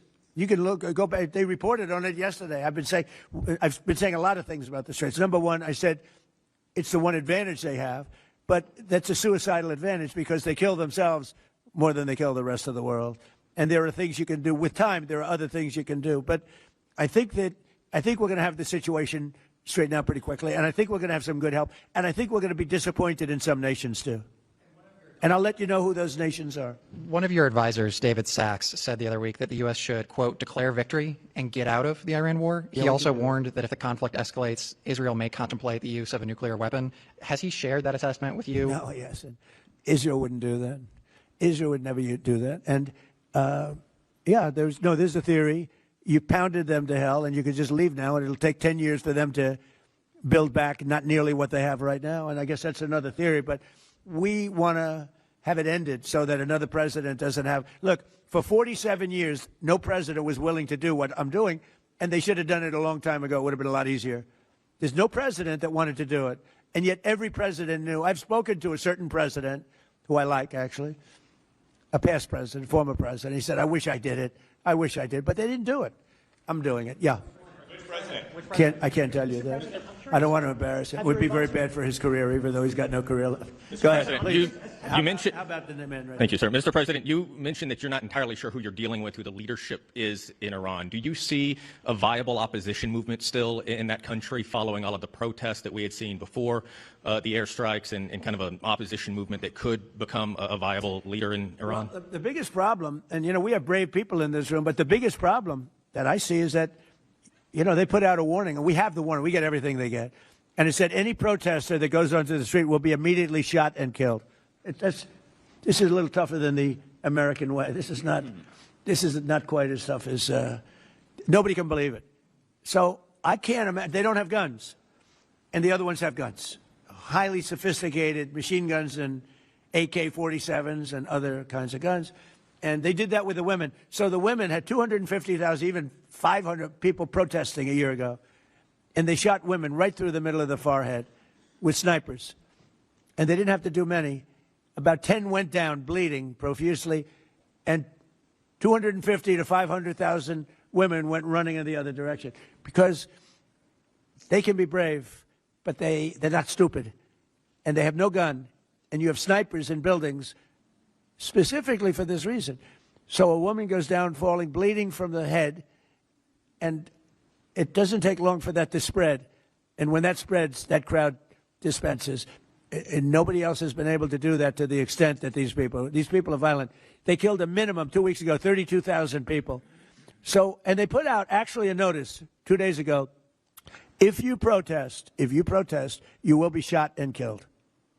So, I don't know. I would say Mike Johnson's the only person I know who has the courage to go out in that kind of an atmosphere. I don't think so. Yeah. Have your advisors told you anything in terms of how long we can expect gas prices as high as they are right now? I don't need advisors to tell me that. I know what it is. You know, the Prime Minister of UK, United Kingdom, yesterday told me, I'm meeting with my team to make a determination. I said, you don't need to meet it with a team. You're the Prime Minister. You can make your own. Why do you have to meet with your team to find out whether or not you're going to send some minesweepers to us or to send some boats? I said, you don't have to meet with your team. It's the same thing here. I can tell you that when this is over, oil prices are going to go down very, very rapidly. So is inflation, so is everything else. But frankly, much more important than short-term, even long-term oil prices, you can't let the most violent, vicious country in the last 50 years have a nuclear weapon. Because the Middle East will be gone, Israel will go first, without question, and they'll certainly take a shot at us before we get our act together and say we got to take them out. You can't let Iran, who's truly a nation of great terror and power. Look what happened. In the last 2 weeks, they weren't supposed to go after all these other countries in the Middle East. Those missiles were set to go after them. So they hit Qatar, Saudi Arabia, UAE, Bahrain, Kuwait. Nobody expected that. We were shocked. And the other one, they fought back. They could have yielded. But think of it, if we weren't around, they had tremendous power. They had thousands of missiles, most of which we've terminated. They had thousands of drones. They were making drones and missiles all over the place. We've knocked out most of those factories. I mean, now they're sending out 2 or 3 missiles. Now, they've still got some. They might have 8% left. But mostly they've been eliminated. They've been terminated by what we did and what Israel did, too. Yeah, please. Israel is expected to expand its ground offensive in southern Lebanon to go after Hezbollah. Have you discussed that with Israeli leaders? Yeah. And does the United States support a potential Israeli invasion of Lebanon? Yeah, no, I did. And I know look, Hezbollah is a problem. It's been a problem for a long time, not just now. And it's a certain area, because I was with the other night a person whose parents live in Lebanon. This is a very substantial person, wealthy person, whose parents live in Lebanon. I said, really? How do you live in Lebanon? Your parents are living? Oh, yeah, they live there. And over the years, they've gotten used to the fact that it's being bombed. But they explained to me that it's really a different section of Lebanon. It's the section where Hezbollah is. And they get used to it, I guess. I don't know. I mean, people live in Ukraine. You would think they wouldn't live in Ukraine, but they live in Ukraine. I don't know that I'd do that. But they live in Ukraine. They live in Lebanon. Hezbollah is a big problem, and they're rapidly being eliminated. Thank you very much, everybody. I appreciate it. The exchange reaches its most revealing point when the president, standing before a room full of reporters, declares with unmistakable certainty, "We don't need anybody. We're the strongest nation in the world." It is a line delivered not as speculation, but as doctrine, an assertion of power, independence, and control in the middle of one of the most volatile geopolitical confrontations in recent memory. Yet, in the very same breath, he questions why longstanding allies are not stepping forward, why nations protected for decades are now hesitating when called upon. That contradiction, confidence intertwined with frustration, becomes the defining moment of this briefing. Because what we are witnessing here is not simply a discussion about military operations or maritime security. It is a deeper reflection of how American power is perceived, exercised, and perhaps most importantly, expected to be reciprocated. The Strait of Hormuz is not just a narrow stretch of water. It is a global artery, a passage through which energy, stability, and economic balance flow. And now, as tensions escalate and the risk of disruption looms, the United States finds itself once again at the center of a question it has faced for generations. Should it act alone, or should it demand the world act alongside it? Throughout this exchange, the president repeatedly returns to a central theme: burden. The burden of protection, the burden of leadership, the burden of decades spent securing not just American interests, but the interests of nations across Europe, Asia, and the Middle East. He points to allies who benefit from stability, from open shipping lanes, from the presence of American power, yet hesitate when asked to contribute in return. He names no single country outright in that moment, but the message is unmistakable. Loyalty, in his view, is being tested. And yet, there is another layer beneath the surface, because even as he criticizes hesitation abroad, he insists that America does not need assistance at all. It is a paradox that speaks to a broader tension within American foreign policy, between independence and alliance, between strength and cooperation. The claim of unmatched military capability is not new. The United States has long held that position. But what is new, or at least newly emphasized, is the idea that partnership is no longer a necessity, but a measure of others' reliability. This moment also exposes something more personal in the president's approach to global leadership. He frames international cooperation not as a fixed system, but as a test, an opportunity to observe who stands with the United States when it matters. He openly admits that in some cases he engages allies not because their help is required, but because he wants to see how they respond.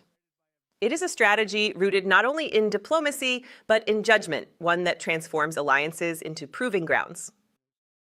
And as the questions continue, the scope of the conversation expands.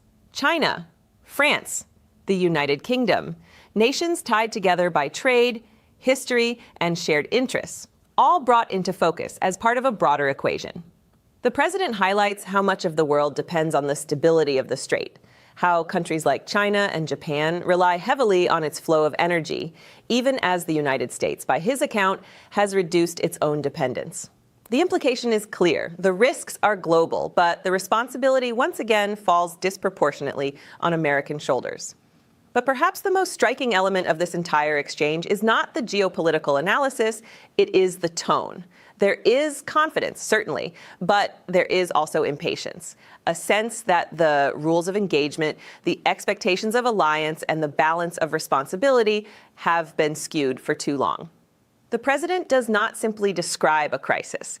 He reframes it as a moment of reckoning, not just for adversaries, but for allies as well.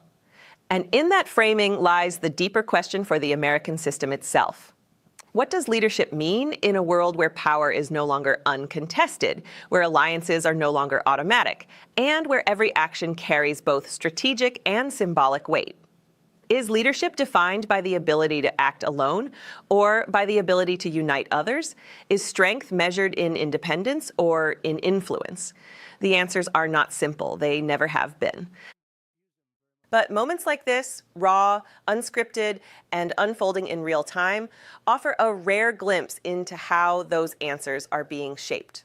Not behind closed doors, but in front of the world. Not in policy papers, but in the words of the president himself.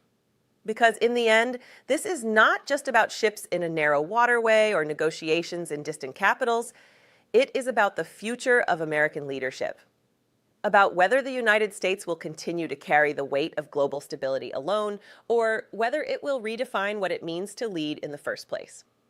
And as the cameras fade and the questions fall silent, one reality remains. Power is not just about what a nation can do, it is about what it chooses to do, and who stands with it when it does.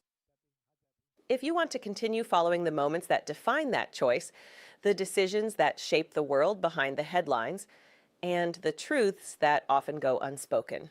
Subscribe to Liberty Report USA and support our work to bring clarity to the chaos. Why you might not want to, based on your previous projections, because the report that was released in March of 2025 projected that international tourism in the United States would increase 6.5% in 2025 and another 10% in 2026. And that did not happen in 2025, did it? That did not happen. One of the reasons we're so excited about the mega events heading to the United States is because we are expecting a very strong 10-year record of travel and tourism. Please just answer the question. So you, I don't mean you personally, but the department projected a 6.5% increase in tourism in 2025. That did not happen, did it? Capito, thank you. Senator Van Hollen. Thank you, Mr. Chairman, and apologize I had to run out to another hearing. But I do want to get back to some of the concerns I raised during my opening statements. I have confidence that people are making the necessary preparations on the security and safety front. I am very concerned that because of statements made by the president and actions taken by the Trump administration, that we're going to be discouraging soccer fans from coming to games here, and that our communities will lose the economic benefits of that game, or that they will be diminished. So, Mr. O'Leary, isn't it true that you're required by law under the Visit America Act to produce annual forecasting reports on international travel and tourism industry rates, including current and anticipated? Isn't that one of your responsibilities? Yes, Senator, that is one of our responsibilities. And you prepared one that was released in March of last year, March 2025, correct? That was before my time, but I believe the answer is yes, Senator. But we're now beyond a year, and the law requires that they be provided and updated annually. Can you assure the subcommittees that you will provide that in short order? Yes, Senator, we provide monthly updates on international travel, inbound travel, and we are working on the final numbers for 2025, and that should be available, I believe, by either July or August of this year. We'll have the final numbers. So forecasting is a very large responsibility for NTTO.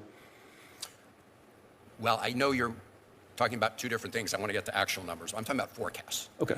You're supposed to, by law, provide us with a forecast of what you expect foreign visitors traveling to the United States for tourism purposes or to visit the games. Are you aware of that responsibility? So we both forecast and we both measure the economic impact of travel and tourism. And one of our responsibilities, as I'm sure you know, Senator, is we also work on a national travel and tourism strategy. That's done every 5 or 10 years. The last one was completed in 2022, and that's a strategy we'll be working on to complete this year. And in that strategy, we will be setting targets and goals for international visitation and travel.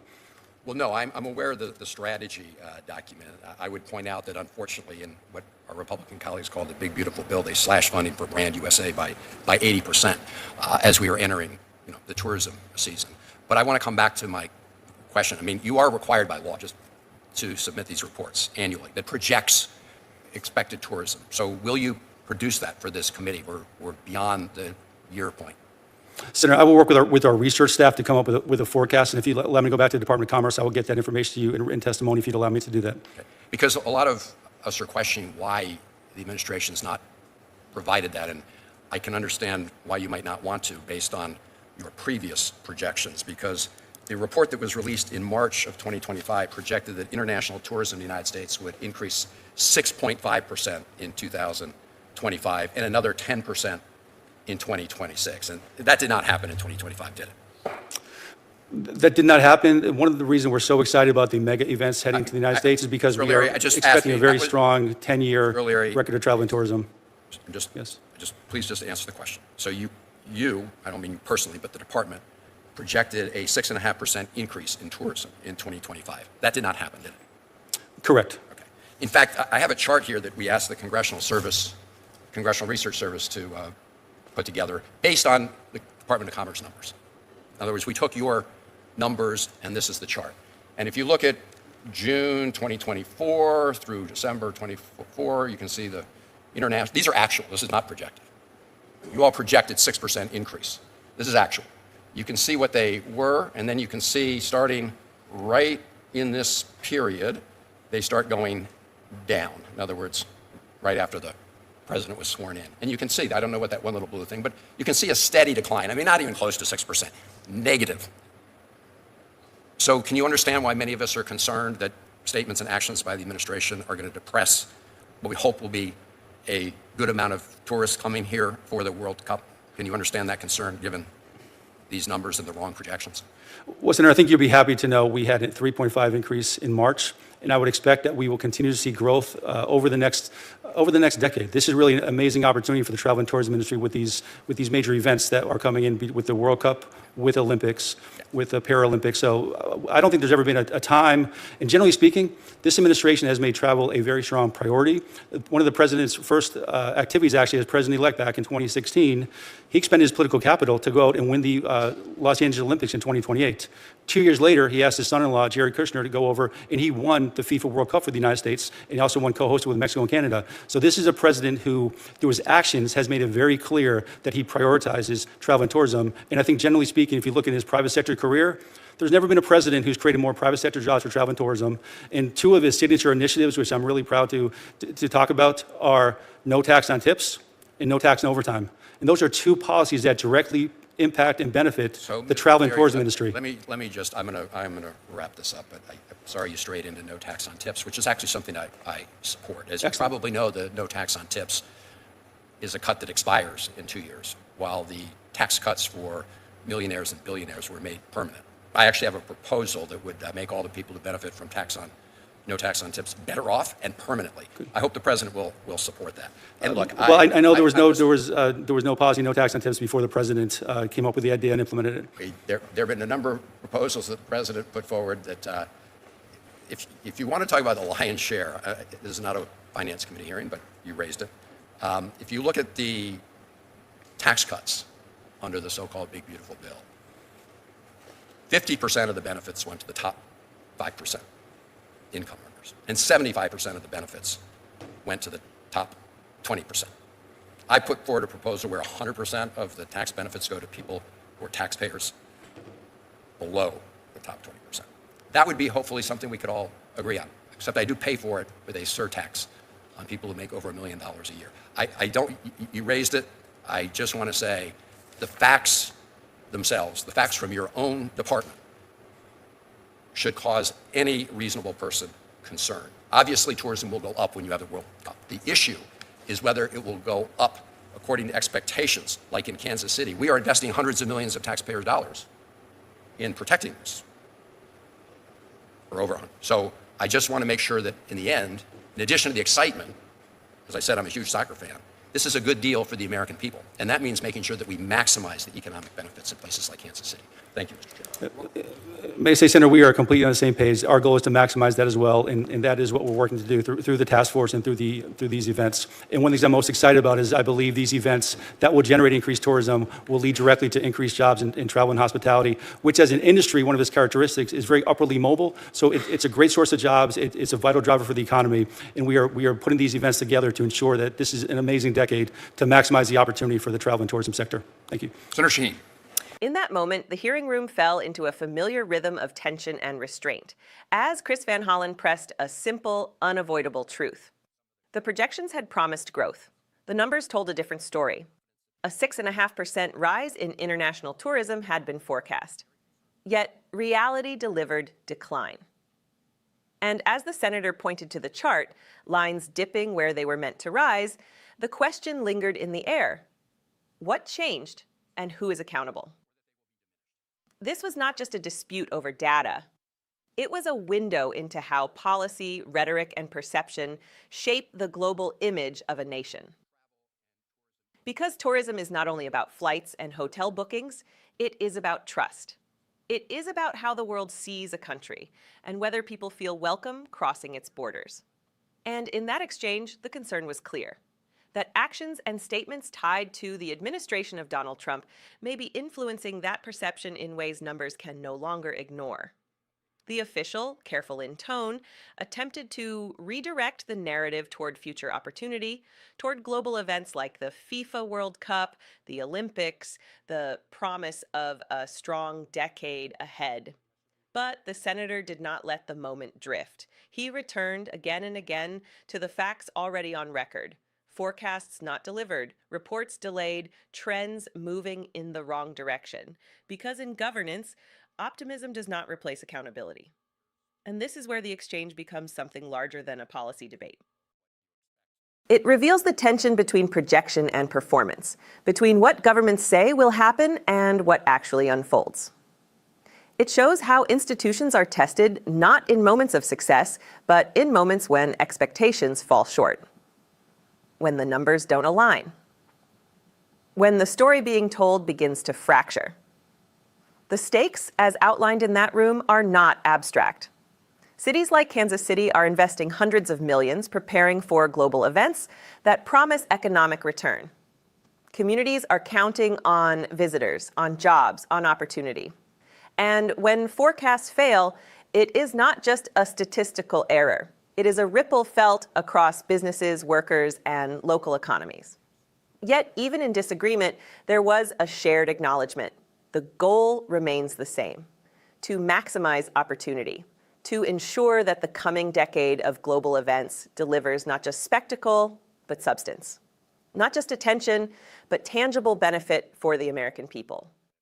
And so the question remains not whether tourism will rise, but whether leadership can align policy, messaging, and execution to meet the moment. Because in the end, numbers don't just measure performance. They reveal truth, the truth about priorities, the truth about preparation, the truth about whether a nation is ready to welcome the world. And that truth is still unfolding. Subscribe to Liberty Report USA. On October 13th, 2025, President Trump brought them home. No one thought it was possible, but time and again, President Trump has shown through action, not just words, but bold action, that he is the greatest friend of the Jewish people. Secretary of Commerce.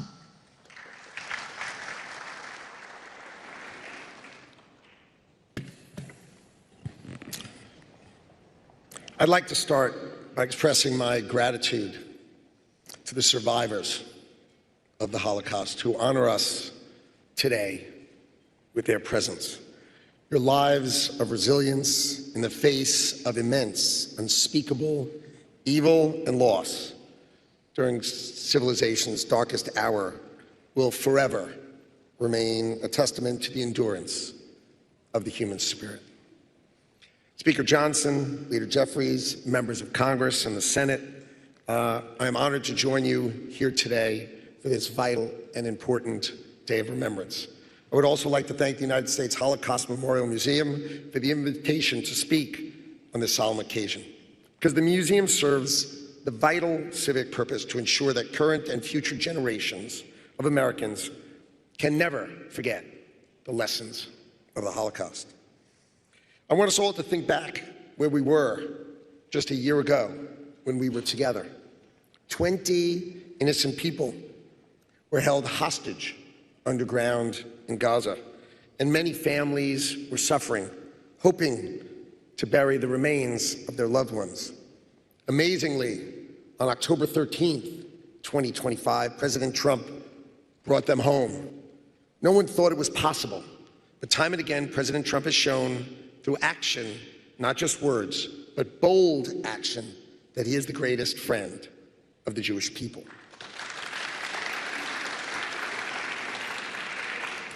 Last year, I had the honor and privilege to represent the United States at the 80th anniversary of the liberation of Auschwitz-Birkenau with my friend, Steve Witkoff. The experience of witnessing that symbol of unchecked atrocity and depravity, wrought on an industrial scale, was pulverizing and incredibly moving. It left an indelible impression upon my wife and me, as it has from people all over the world who had visited that memorial, to the 1.1 million lives exterminated at the hands of the greatest evil of our generation. The stories of the victims of Auschwitz remind me that behind the brutal and horrific statistics are people of flesh and blood who, even in the face of incomprehensible suffering, do not let it and will not let it define them. People who carry the memories of family members the world never knew, but they will keep alive and always remember. People who, over eight decades, stand triumphant over a regime that, owing to the perseverance, sacrifice, and valor of the greatest generation, denied the objective of total annihilation and abject despair. But we all know that evil's reign did not cease in 1945. 56 years later, in 2001, the United States faced this evil again, when terrorists killed thousands of innocent Americans. Among those murdered that day was my brother Gary. He was 36.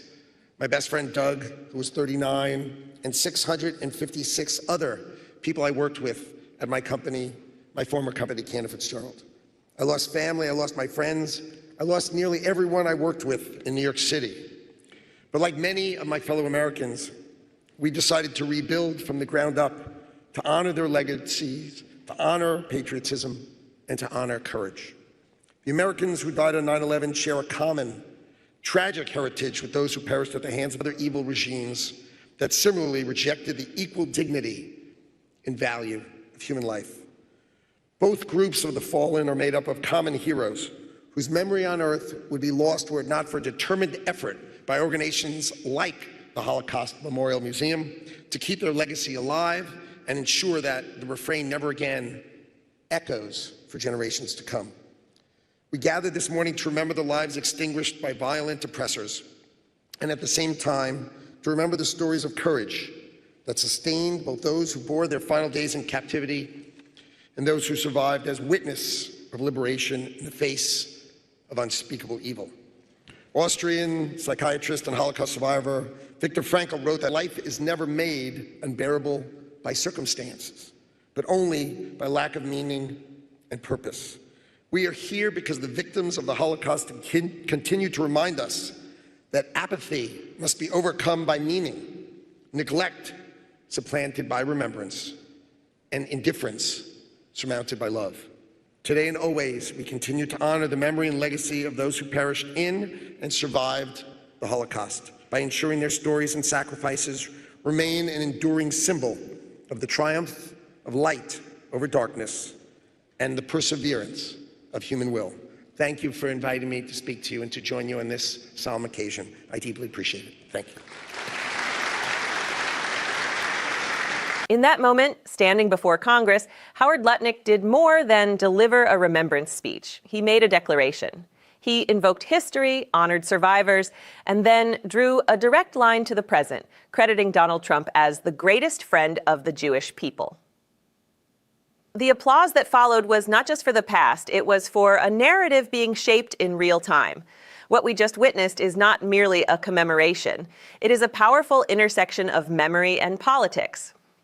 A solemn day meant to reflect on one of humanity's darkest chapters became, in part, a platform to define leadership in the present. And that raises a deeper question. When history is invoked in the halls of power, is it only to remember or also to persuade? Lutnick's words were carefully constructed. He honored the victims. He spoke of resilience. He shared personal loss from September 11th attacks, grounding his message in lived experience. But then he pivoted. From remembrance to recognition, from reflection to endorsement. By tying Trump's actions to a moment of international crisis, he reframed leadership as decisive, bold, and above all, effective. This is how power communicates, not through facts alone, but through stories, through emotion, through symbols that resonate far beyond the chamber walls. When a leader is elevated in such a setting, it sends a message, not just to those in attendance, but to the nation watching. Because this is about more than one speech. It's about how history is used to define the present. It's about who gets to shape the narrative of justice, of morality, of what it means to stand on the right side of history. And in moments like this, the American system reveals both its strength and its tension. The strength to remember. The tension between honoring the past and influencing the future. So as the chamber falls silent and the echoes of applause fade, one truth remains. History is never just behind us. It is constantly being interpreted, invoked, and at times redefined by those in power. The question is not whether we remember, but how we choose to remember, and who we trust to tell that story. If you believe in seeking clarity beyond the headlines, in understanding the forces shaping our world, then stay with us. Subscribe to Liberty Report USA. Your statements in public interviews and your responses to the committee are, quite frankly, confusing, and they are inconsistent. And I'd like you to clear this up. You're under oath. We can clear it all up right now. Senator Mellon, you have made several public statements suggesting that you were involved in special security forces or combat operations overseas. In 2023, you said in a Senate Republican Conference podcast, and I say, I'll quote, "There's another side of my bio that I don't ever talk about, nor will I. I had to go do something overseas." On March 2nd of this year, you told Fox News interview, quote, "War is ugly. It smells bad. If anybody has ever been there and been able to smell the war that's happening around you and taste it and feel it in your nostrils and hear it, it's something you will never forget." On March 3rd, in a podcast interview, you stated, quote, "I did special assignments outside of DOD, now DOW. I never wore the uniform or the flag on my shoulder, but I might have been in the same area." Your statements in public interviews and your responses to the committee are, quite frankly, confusing, and they are inconsistent. And I'd like you to clear this up. You're under oath. We can clear it all up right now. And first, I'd like to ask unanimous consent to enter into the record my letter to you on March 11th and your addendum to the committee of March 12th regarding any overseas special assignments. Without objection. So my question for you, sir, is before your time in Congress, other than on vacations with your family, have you ever traveled to a foreign country? No. You've never traveled to a foreign country? Outside of vacation or mission work? No. Okay. Have you, your FBI report does show some travel. I think it was to Georgia and Azerbaijan. You marked that that was not for tourists. Are you referring to August of 2021 when we went to go get the Americans out of Afghanistan? I'm just That's saying. what that travel was for, which we did So clarify that. you have traveled. So you've traveled to Azerbaijan and Georgia. That was in your FBI report, although you just said you've never traveled. Sir, I thought you were referring to a different time, but in 2021, it was well documented. In fact, it was all over the news, and I actually did say that, and we put that down on the report. But that was us, which was all over the news, trying to go with a extremely experienced team. I've got other questions, thank you. But so you have traveled overseas, despite your previous comment. Were you ever, excuse me, ever an employee, volunteer, or otherwise involved with the Department of Defense, State Department, or other U.S. agency or contractor for any of those departments? No. And Senator, I think there's a misunderstanding here that I could clear up if you want me to clear up for you. Please. Okay, so, which this is this was official trip, and it is classified. But in 2015, I was asked to train with a very small contingency and go to a certain area, which was scheduled for 2016. During that time, I was asked to go through, had to meet certain training qualifications, had to go through SEER training. The training and stuff was kind of fun. The SEER training was absolutely awful. And I've spoken in general about my experiences, but I've never spoke specifically on details, on dates, or on the mission. And that was official, and there was nothing in the report to the committee. Actually, it said you do not have to claim any official trips. And like I said, that was an official trip that is classified. This is an official trip while you were a member of Congress? Yes. 2015, 2016, I was a member of Congress. Some of it may be public, but it would be very small. Most of it, because of my recollection, which we're going back 10 years, I think there was only 4 people read in on it. So where was that trip? I just said it's classified, sir. It's classified. So the letter that we sent to you said that we need to have information of any of these activities. It said not official trips. Your paperwork was very clear, excluding any official trips. This was an official trip as a member. Well, we have more questions we're going to have to ask. When in the FBI report, I asked, is there anything in that report that is classified, that you were involved in any kind of classified operation at all? And there's none. It was also excluding, it also said excluding official duties. It says that. And you guys have the paperwork in front of you, and it always says excluding official duties. We had this committee come to us and ask the same questions. We talked about doing mission work. We talked about doing mentorship. But they said official duties that was in your official capacity does not have to be talked about. So where did you smell war? Sir, I just said that this was classified. And the dates, locations, and admission, I've never spoke specifically details about. Well, we can get that information. That's fine. Mr. Chairman. You're welcome to get it. We will want to find out more information That's- about that's that. perfectly okay, It's important Senator. to have the truth here, and that you're portraying yourself in a truthful way. Sir, I'm not portraying myself in any way other than you're asking the question. I said I would try to clear it up for you. We'll continue to work on that. Thank you. After DHS officers shot and killed 2 American citizens this past January, you joined top administrative officials in publicly blaming and disparaging the victims. Following the killing of Renee Good, Secretary Noem called her a domestic terrorist.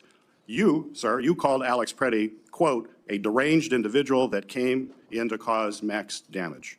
Could we expect those kinds of quick responses if you are confirmed as secretary? Would you be basically, well, you responded as Secretary Noem. Are we going to just expect that same behavior all over again? No, Senator. I have a deep amount of respect for you. We've had our differences, but I do respect you.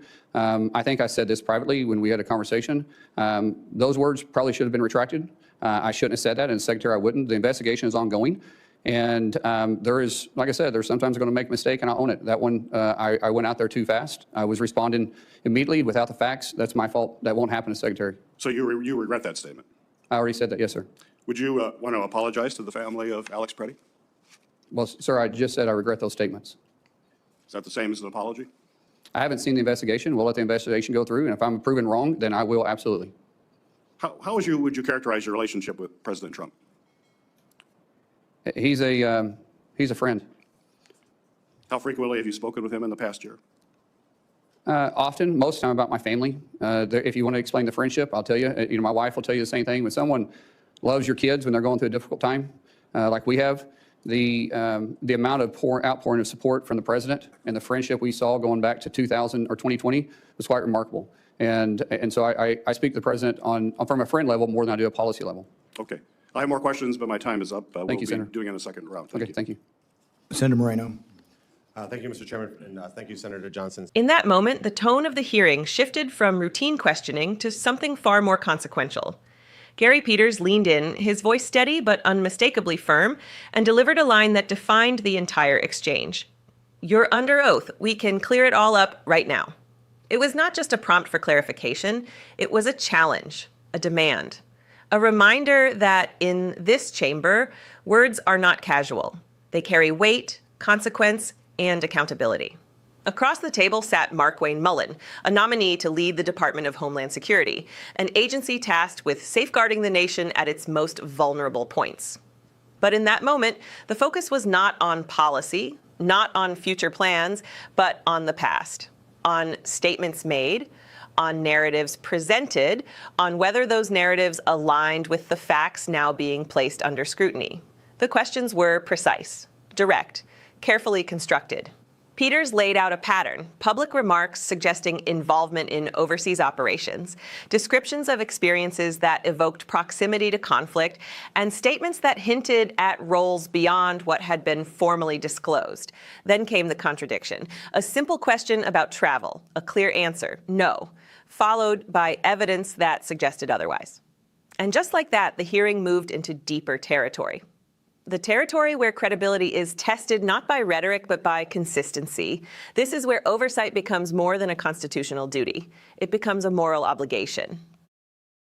Because the issue at stake was not merely whether Senator Mullen had traveled overseas or whether certain experiences had been described with precision.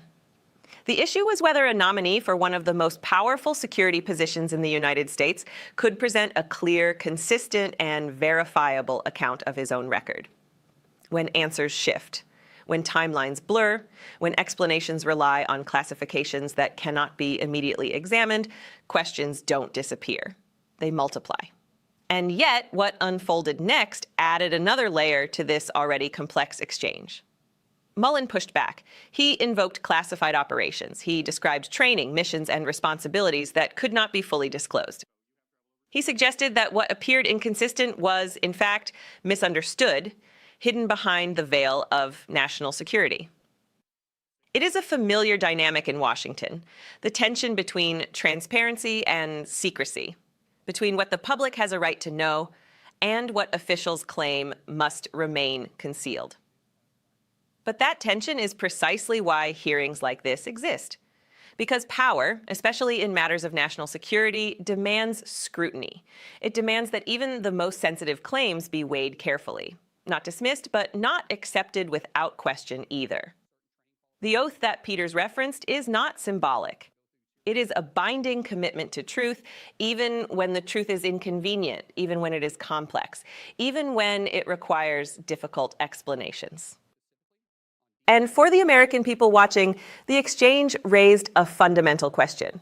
Where does trust come from? Does it come from words spoken confidently in interviews and podcasts, or from answers given under oath when every detail matters and every inconsistency is brought into the light? Moments like this reveal the fragile balance within the American system, a system built on the idea that no one, regardless of position, party, or power, is above questioning.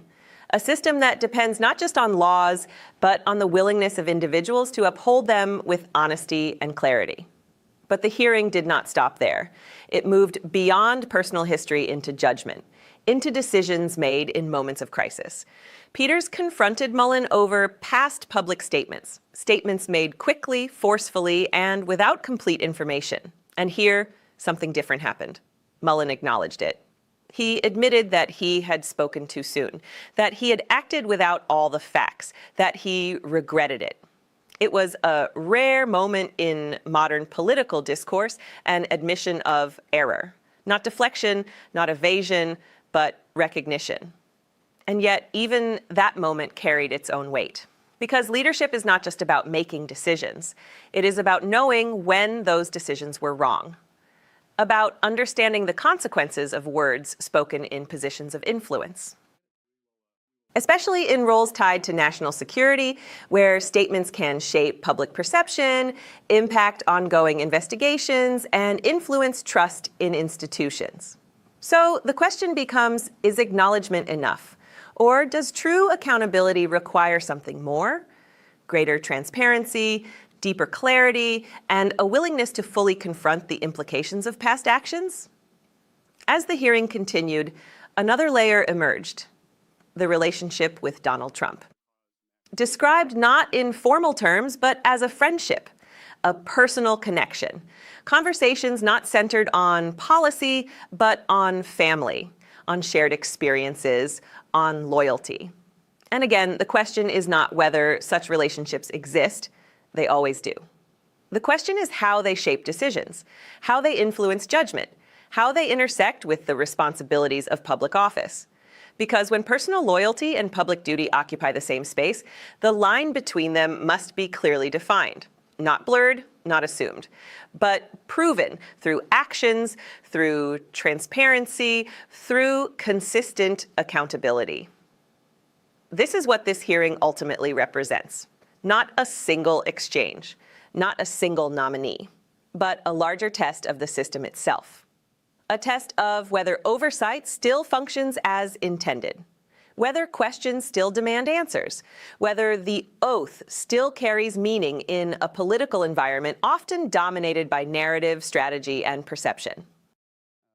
Because at the end of the day, the strength of a democracy is not measured by how smoothly its hearings proceed. It is measured by how rigorously it confronts uncertainty, how directly it addresses contradiction, how firmly it insists on truth, even when that truth is difficult to extract. And in that room, in that moment, we saw that process in motion. Imperfect, tense, unresolved, but necessary. Because without it, accountability fades. And when accountability fades, trust follows. This is why these moments matter. This is why they must be watched, examined, and understood. Not as isolated political events, but as reflections of something far greater, the ongoing effort to ensure that power remains answerable to the people. Stay informed, stay engaged, and support our work to expose the truth. Subscribe to Liberty Report USA. It's beyond the pale right now that the administration is even floating the notion that they want to come to Congress, who they've chosen to ignore, meaning they've chosen to ignore the American people, didn't want to make their case to the American people. It's one of the reasons why the war is so deeply unpopular right now, out of the gate. By the way, this has never happened before. But the American people see so clearly through the consequences of this failed effort to plunge America into a war with no strategy, no objective, and no end game, that it is beyond the pale that the administration is now floating the possibility of coming to Congress and asking for tens of billions of dollars more in taxpayer dollars. How about spending some money to restore the Medicaid cuts that have ripped health care away from more than 14 million Americans? How about finding a dime to extend the Affordable Care Act tax credits? Let's start there so we can restore health care insurance affordability for more than 20 million Americans. How about doing something about the skyrocketing costs of gasoline prices because of what Donald Trump has done in the Middle East? How about actually walking away from the reckless Trump tariffs that have imposed thousands of dollars in additional costs on everyday Americans? This administration has been a complete and total disaster, a man-made disaster. Good afternoon, everyone.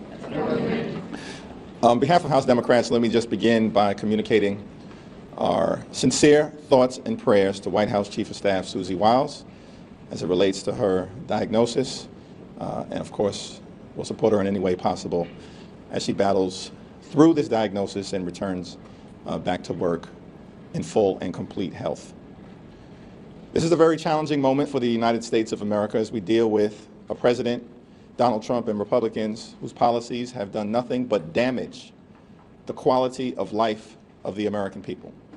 It was Republicans who, in their one big ugly bill, enacted the largest cut to Medicaid in American history. Hospitals, nursing homes, and community-based health centers are closing throughout America because of Republican policies, and at the same period of time, these extremists refuse to extend the Affordable Care Act tax credits, causing health insurance premiums to skyrocket for more than 20 million working-class Americans.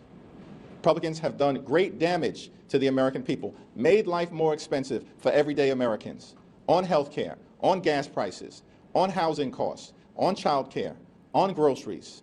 They've made life more expensive for the American people, and it's affirmatively being done by toxic and extreme Republican policies. And to make matters worse, at the same period of time, they've now gotten us into a reckless war of choice against Iran and are spending billions of dollars to drop bombs in the Middle East, but can't find a dime to make life more affordable for the American people.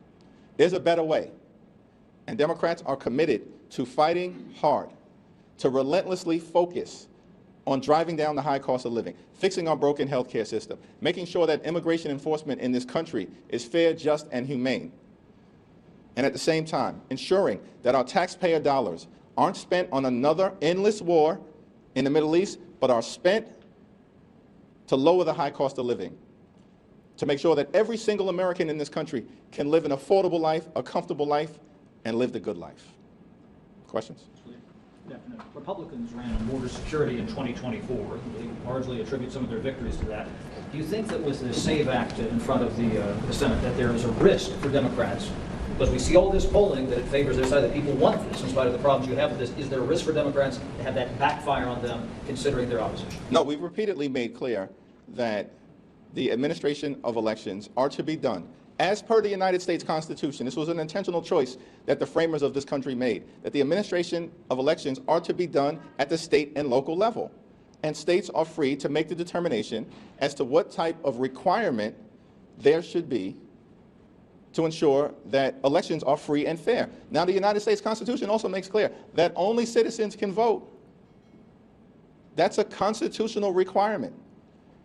And states are free to implement that requirement as best they see fit. In New York State, for instance, there are strong voter identification requirements that have been embraced by both Democrats and Republicans. This is a phony issue that Donald Trump is creating. What's amazing to me is that Donald Trump had the nerve to say to the Speaker of the House, who apparently didn't object, that the most important thing that Republicans should focus on is voter suppression legislation. And that housing doesn't matter, health care doesn't matter, grocery bills doesn't matter, the fact that Republicans are jacking up gas prices doesn't matter, electricity bills through the roof because of Republican policies in the one big ugly bill doesn't matter. This is extraordinary stuff, and it's the reason why Donald Trump Republican policies and their candidates are so deeply unpopular all across the country and are losing elections, as has been the case for 15 consecutive months. Do you, two questions. Do you see any progress on DHS negotiations? And number two, on a defense supplemental, how do you, I know you're probably against it, how do you think through all this? Well, first, as it relates to the Department of Homeland Security, we've repeatedly made clear, Democrats in both the House and the Senate, that we should fund the TSA, fund Coast Guard, fund CISA, fund FEMA, fund every other aspect of the Department of Homeland Security that doesn't have to do with ICE or Donald Trump and Republicans' toxic deportation machine that the American people are rejecting. And for whatever the reason, Republicans have decided that they would rather shut down the whole thing than actually deal with a situation where we get ICE under control. And the American people know that ICE is totally out of control. And the only thing that will change it are things that can be built into the law that are bold, meaningful, and dramatic that Democrats have proposed, including, but not limited to, judicial warrant requirements before ICE agents can go breaking into the homes of American people and then ripping them out of their homes in the middle of the night. Unacceptable. An explicit prohibition is necessary on sensitive locations. ICE agents en masse who are poorly trained should not be able to target houses of worship, hospitals, schools, and polling locations. We need to make sure that state and local officials can actually criminally investigate ICE agents who violate state and local laws. There's no such thing as people having a free pass in the United States of America. We just want ICE to conduct itself like every other law enforcement agency in the country. So you don't see any progress in the talk? Well, you know, we continue to have dialogue, House and Senate Democrats with the White House, in exchanging offers and counteroffers. And we're ready, willing, and able to find a bipartisan path forward. But the changes made have to be bold, they have to be meaningful, they have to be transformational. We can no longer allow the situation as it exists with ICE agents unleashing brutality on the American people, killing in cold blood American citizens, and violently targeting law-abiding immigrant families. And all of this is being done with a $75 billion slush fund that Republicans built into their one big ugly bill, while ripping Medicaid and health care away from everyday Americans, and at the same time snatching food from the mouths of hungry children, seniors, and veterans. Make it make sense for the American people, because it does not. Now, on the supplemental issue, listen, the administration has not even made the case to the American people as to why we are spending billions of dollars and dropping bombs every day in Iran, while at the same period of time doing nothing about the affordability crisis, which Donald Trump continues to insist is a hoax. It's not a hoax. I travel the country.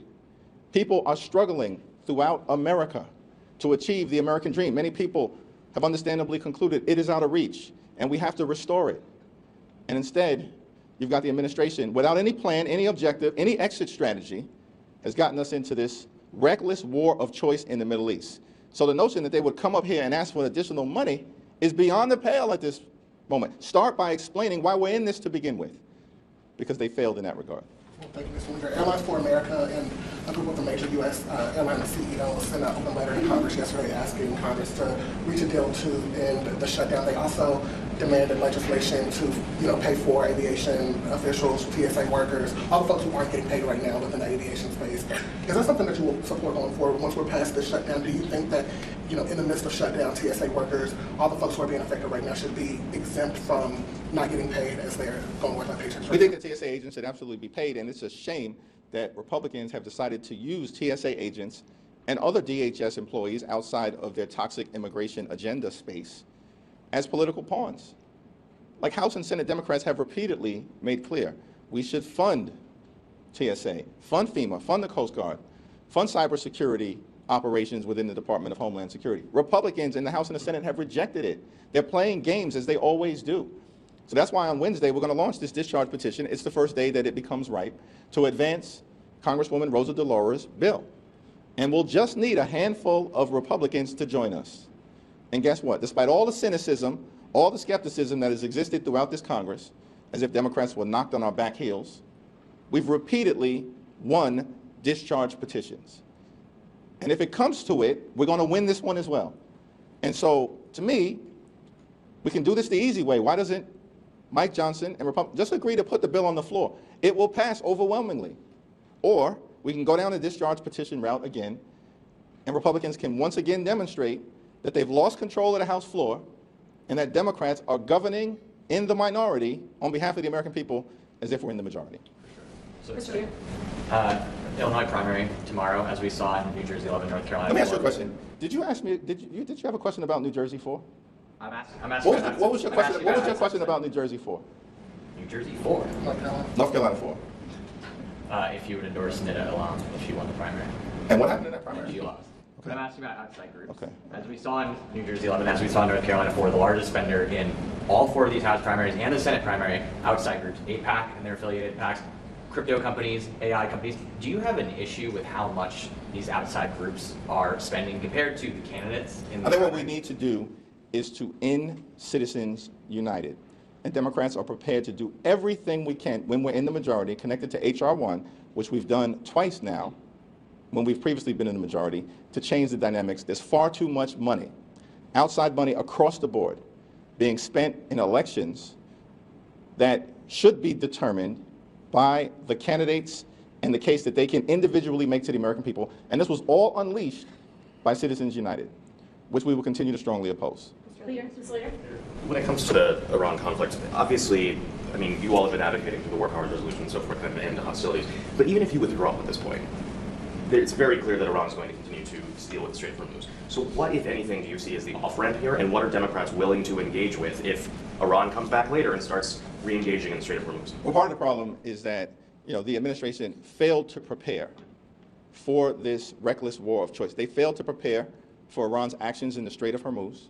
They failed to prepare as it relates to the fact that thousands of Americans were stranded for days, if not weeks, in the Middle East with no plan by the State Department to evacuate American citizens in a very challenging region where there are now more than 12 countries that have been plunged into this conflict as a result of what began with Donald Trump's reckless decision to spend billions of dollars to drop bombs in the Middle East. There's no plan of action as it relates to the fact that all of these countries are now involved in terms of what could have been predicted as it relates to Iran's response, particularly connected to the Gulf states.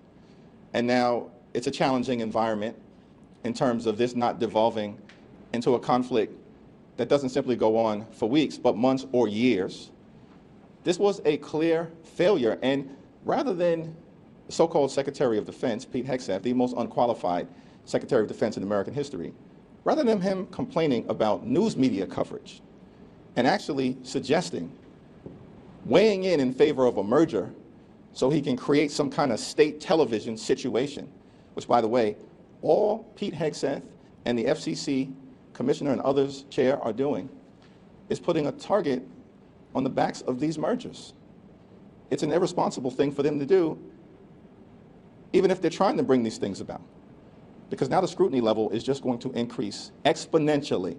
That's what Pete Hegseth has accomplished. That's what the chair of the FCC has accomplished. As opposed to complaining about media coverage for their deeply unpopular war of choice in the Middle East, perhaps they should actually plan to keep American troops, men and women, safe, because clearly that has not happened to the degree that it needs to. Regarding Senator Mark Wayne Mullen, he has confirmation hearings coming up on Wednesday. Based on what you know of him, have you had conversations with him? And if so, or if not, what do you expect from a Secretary Mullen? And do you think that will cause a breakthrough in negotiations? I have not had any conversations with him relative to this nomination. I'm certainly interested in hearing what he has to say when he testifies publicly before the Senate. But our position has also been clear, and I articulated this in a letter to the caucus earlier today. A change in personnel, as disgraceful as Kristi Noem was, and it's not over in terms of our scrutiny of Kristi Noem, because she's super corrupt, wasting hundreds of millions of taxpayer dollars. And so accountability is further coming her way. It's a long list of them, but it's further coming her way. That a change in personnel is not sufficient. We need a change in policy. We need dramatic, bold, meaningful, and transformational changes so that ICE conducts itself like every other law enforcement agency in the country, that they behave like local police officers, state troopers, or county sheriffs, as opposed to running around using taxpayer dollars to brutalize and kill American citizens or violently target law-abiding immigrant families. The American people have had enough, and Democrats are going to continue to stand up for that principle.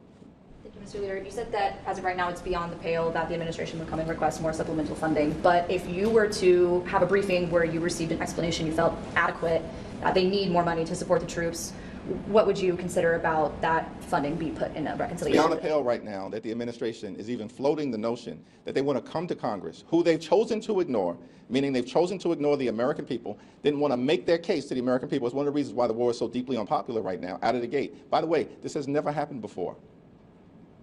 But the American people see so clearly through the consequences of this failed effort to plunge America into a war with no strategy, no objective, and no end game, that it is beyond the pale that the administration is now floating the possibility of coming to Congress and asking for tens of billions of dollars more in taxpayer dollars. How about spending some money to restore the Medicaid cuts that have ripped health care away from more than 14 million Americans? How about finding a dime to extend the Affordable Care Act tax credits? Let's start there so we can restore health care insurance affordability for more than 20 million Americans.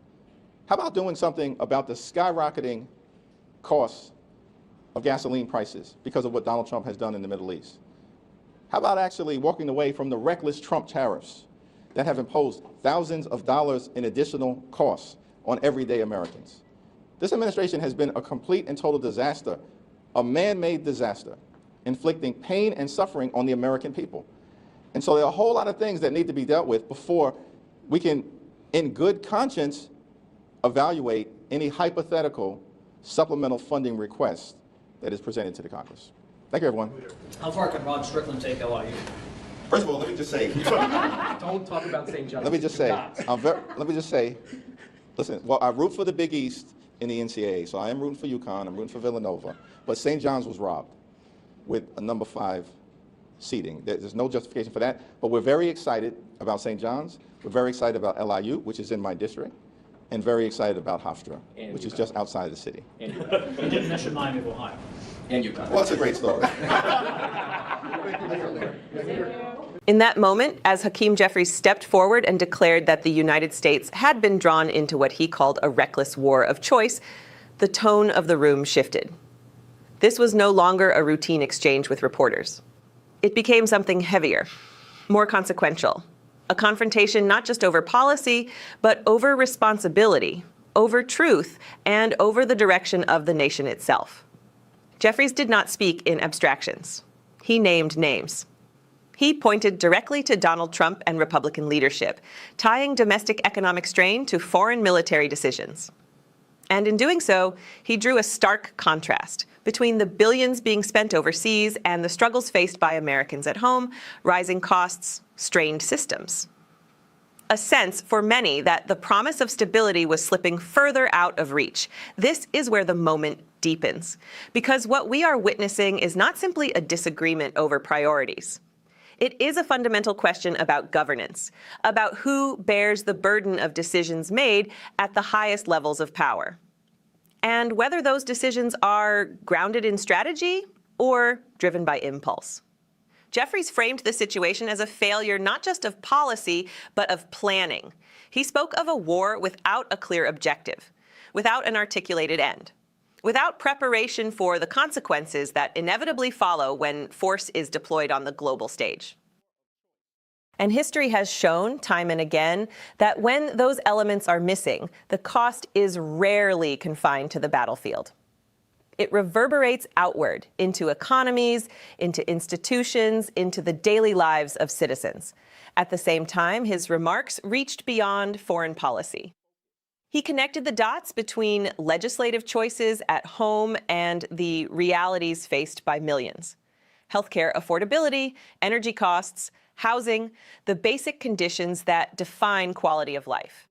In his telling, these were not isolated issues. They were part of a larger pattern, one where resources are allocated in ways that reflect priorities, and where those priorities reveal the values of those in power. And then there was the issue of immigration enforcement. Jeffries described a system he argued had moved beyond acceptable boundaries. He called for oversight, for legal standards, for accountability mechanisms that ensure enforcement agencies operate within the framework of the law. Whether one agrees with his characterization or not, the underlying principle he invoked is central to the American system, that no institution exists above scrutiny, and that authority must always be balanced by responsibility. This is the tension at the heart of the moment. A government navigating multiple crises, economic pressure, international conflict, domestic division, while facing growing questions about its direction. About whether decisions are being made with clarity and foresight, or whether they are reactive, shaped by short-term calculations rather than long-term consequences. Jeffries also raised concerns about the absence of a clear explanation to the American people, and that point carries weight.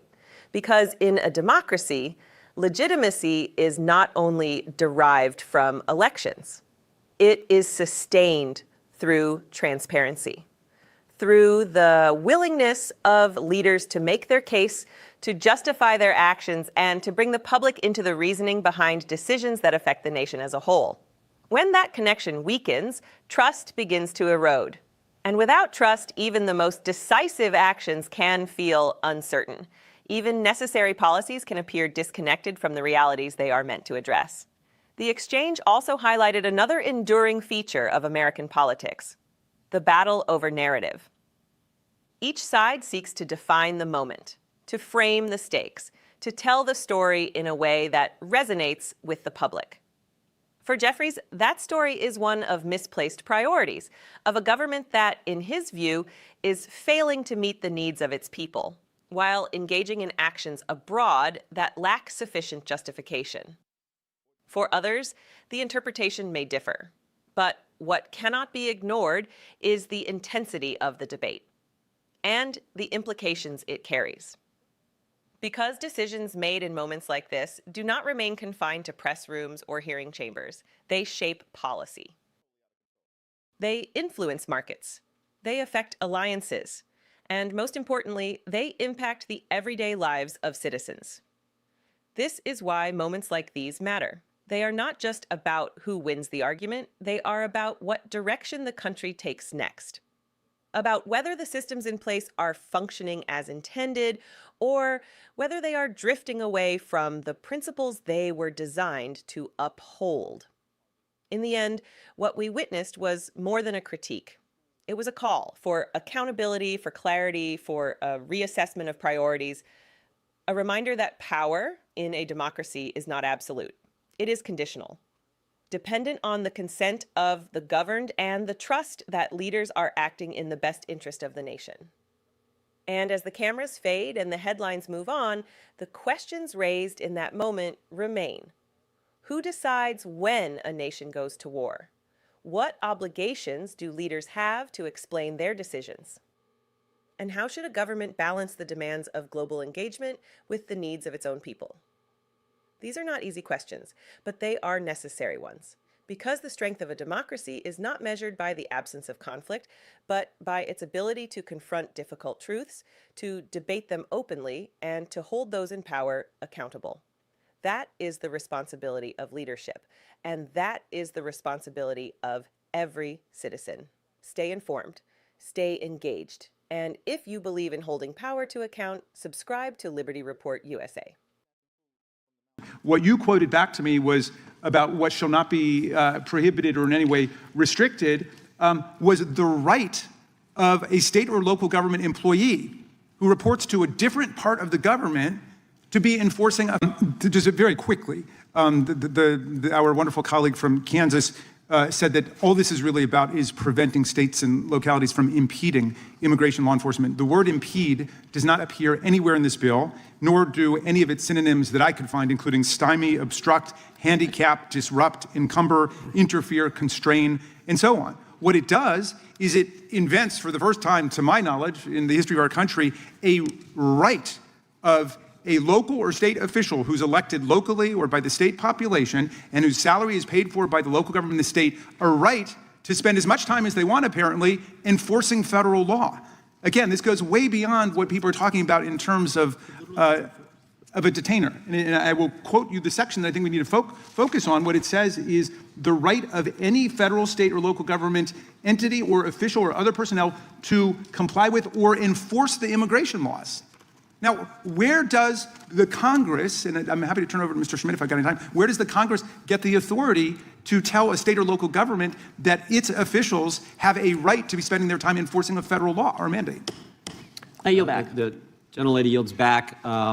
We will recognize the gentleman from Wisconsin, and if we can yield some time to, if you have it, we'll yield some time to the gentleman from Kansas. The gentleman from Wisconsin is recognized. Yeah, we should have a little time, Mr. Chairman. So yes, I would like to echo this newfound respect for the 10th Amendment. It is truly notable, and the respect for Justice Alito. Yeah. Boy, this is great to hear this. And I would just say to my colleagues on the other side, I hope you share this enthusiasm for the 10th Amendment with my colleagues over in the Natural Resources Committee. It would really be great if that 10th Amendment was emphasized with natural resources in the same way that we're hearing that in the Judiciary Committee. Will the gentleman yield? No, I will not. I got plenty to say here. Since when have we become a country that's going to selectively enforce our laws here in the United States? I mean, that's really, to me, at the heart of this question, because there's real consequences as a result of this. I'd list an example in my home state of Wisconsin.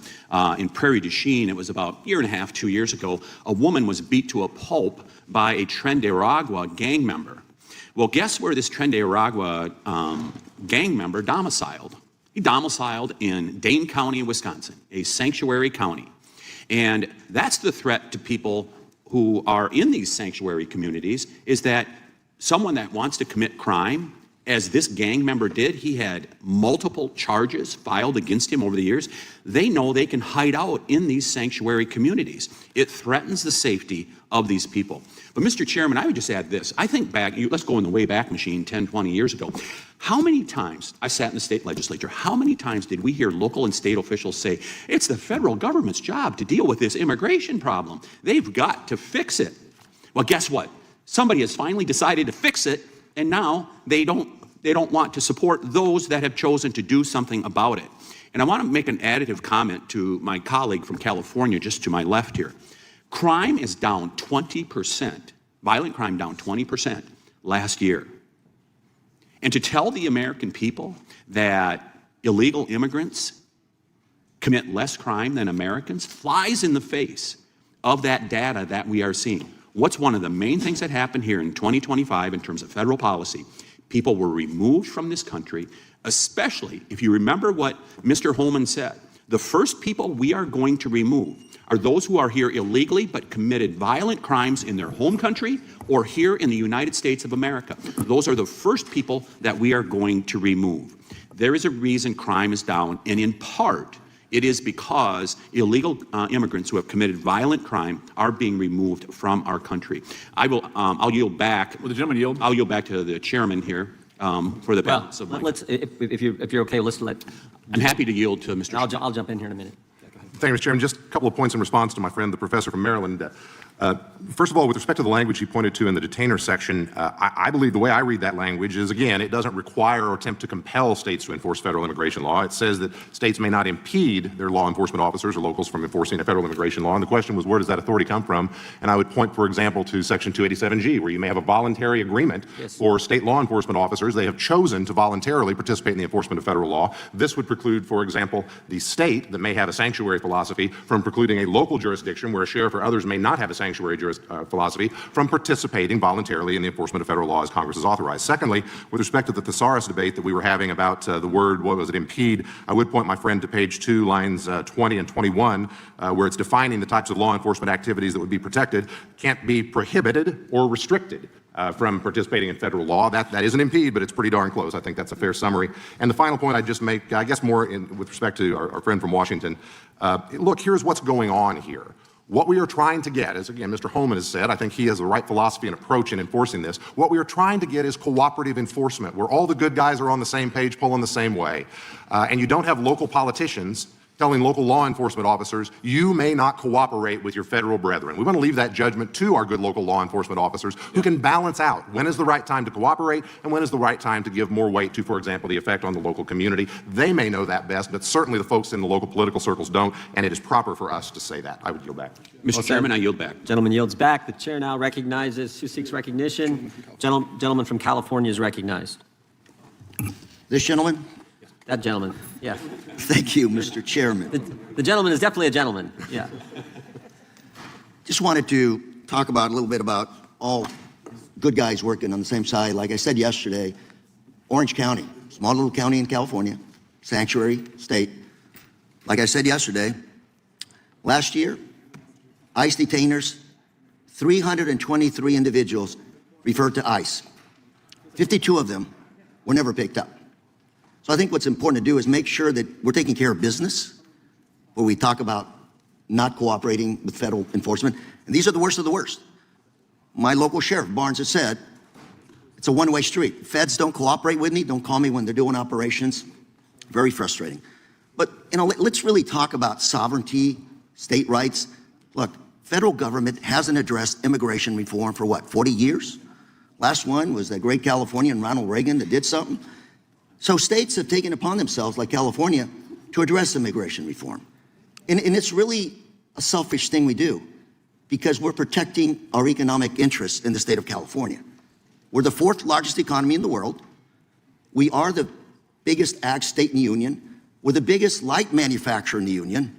We're the biggest venture capital state in the union, 65%.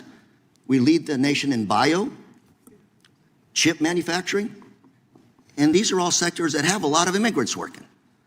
If this country wanted to lead the state's immigration reform, and to my colleague, Mr. Tiffany from Wisconsin, last I looked, 90% of the dairy workers at dairy farms in Wisconsin were undocumented. So let's really lead and fix the problem. That's really what we're talking about right now, is undocumented immigration in this country. They're not all criminals. Those that are should be taken care of. Move on. Don't need you here.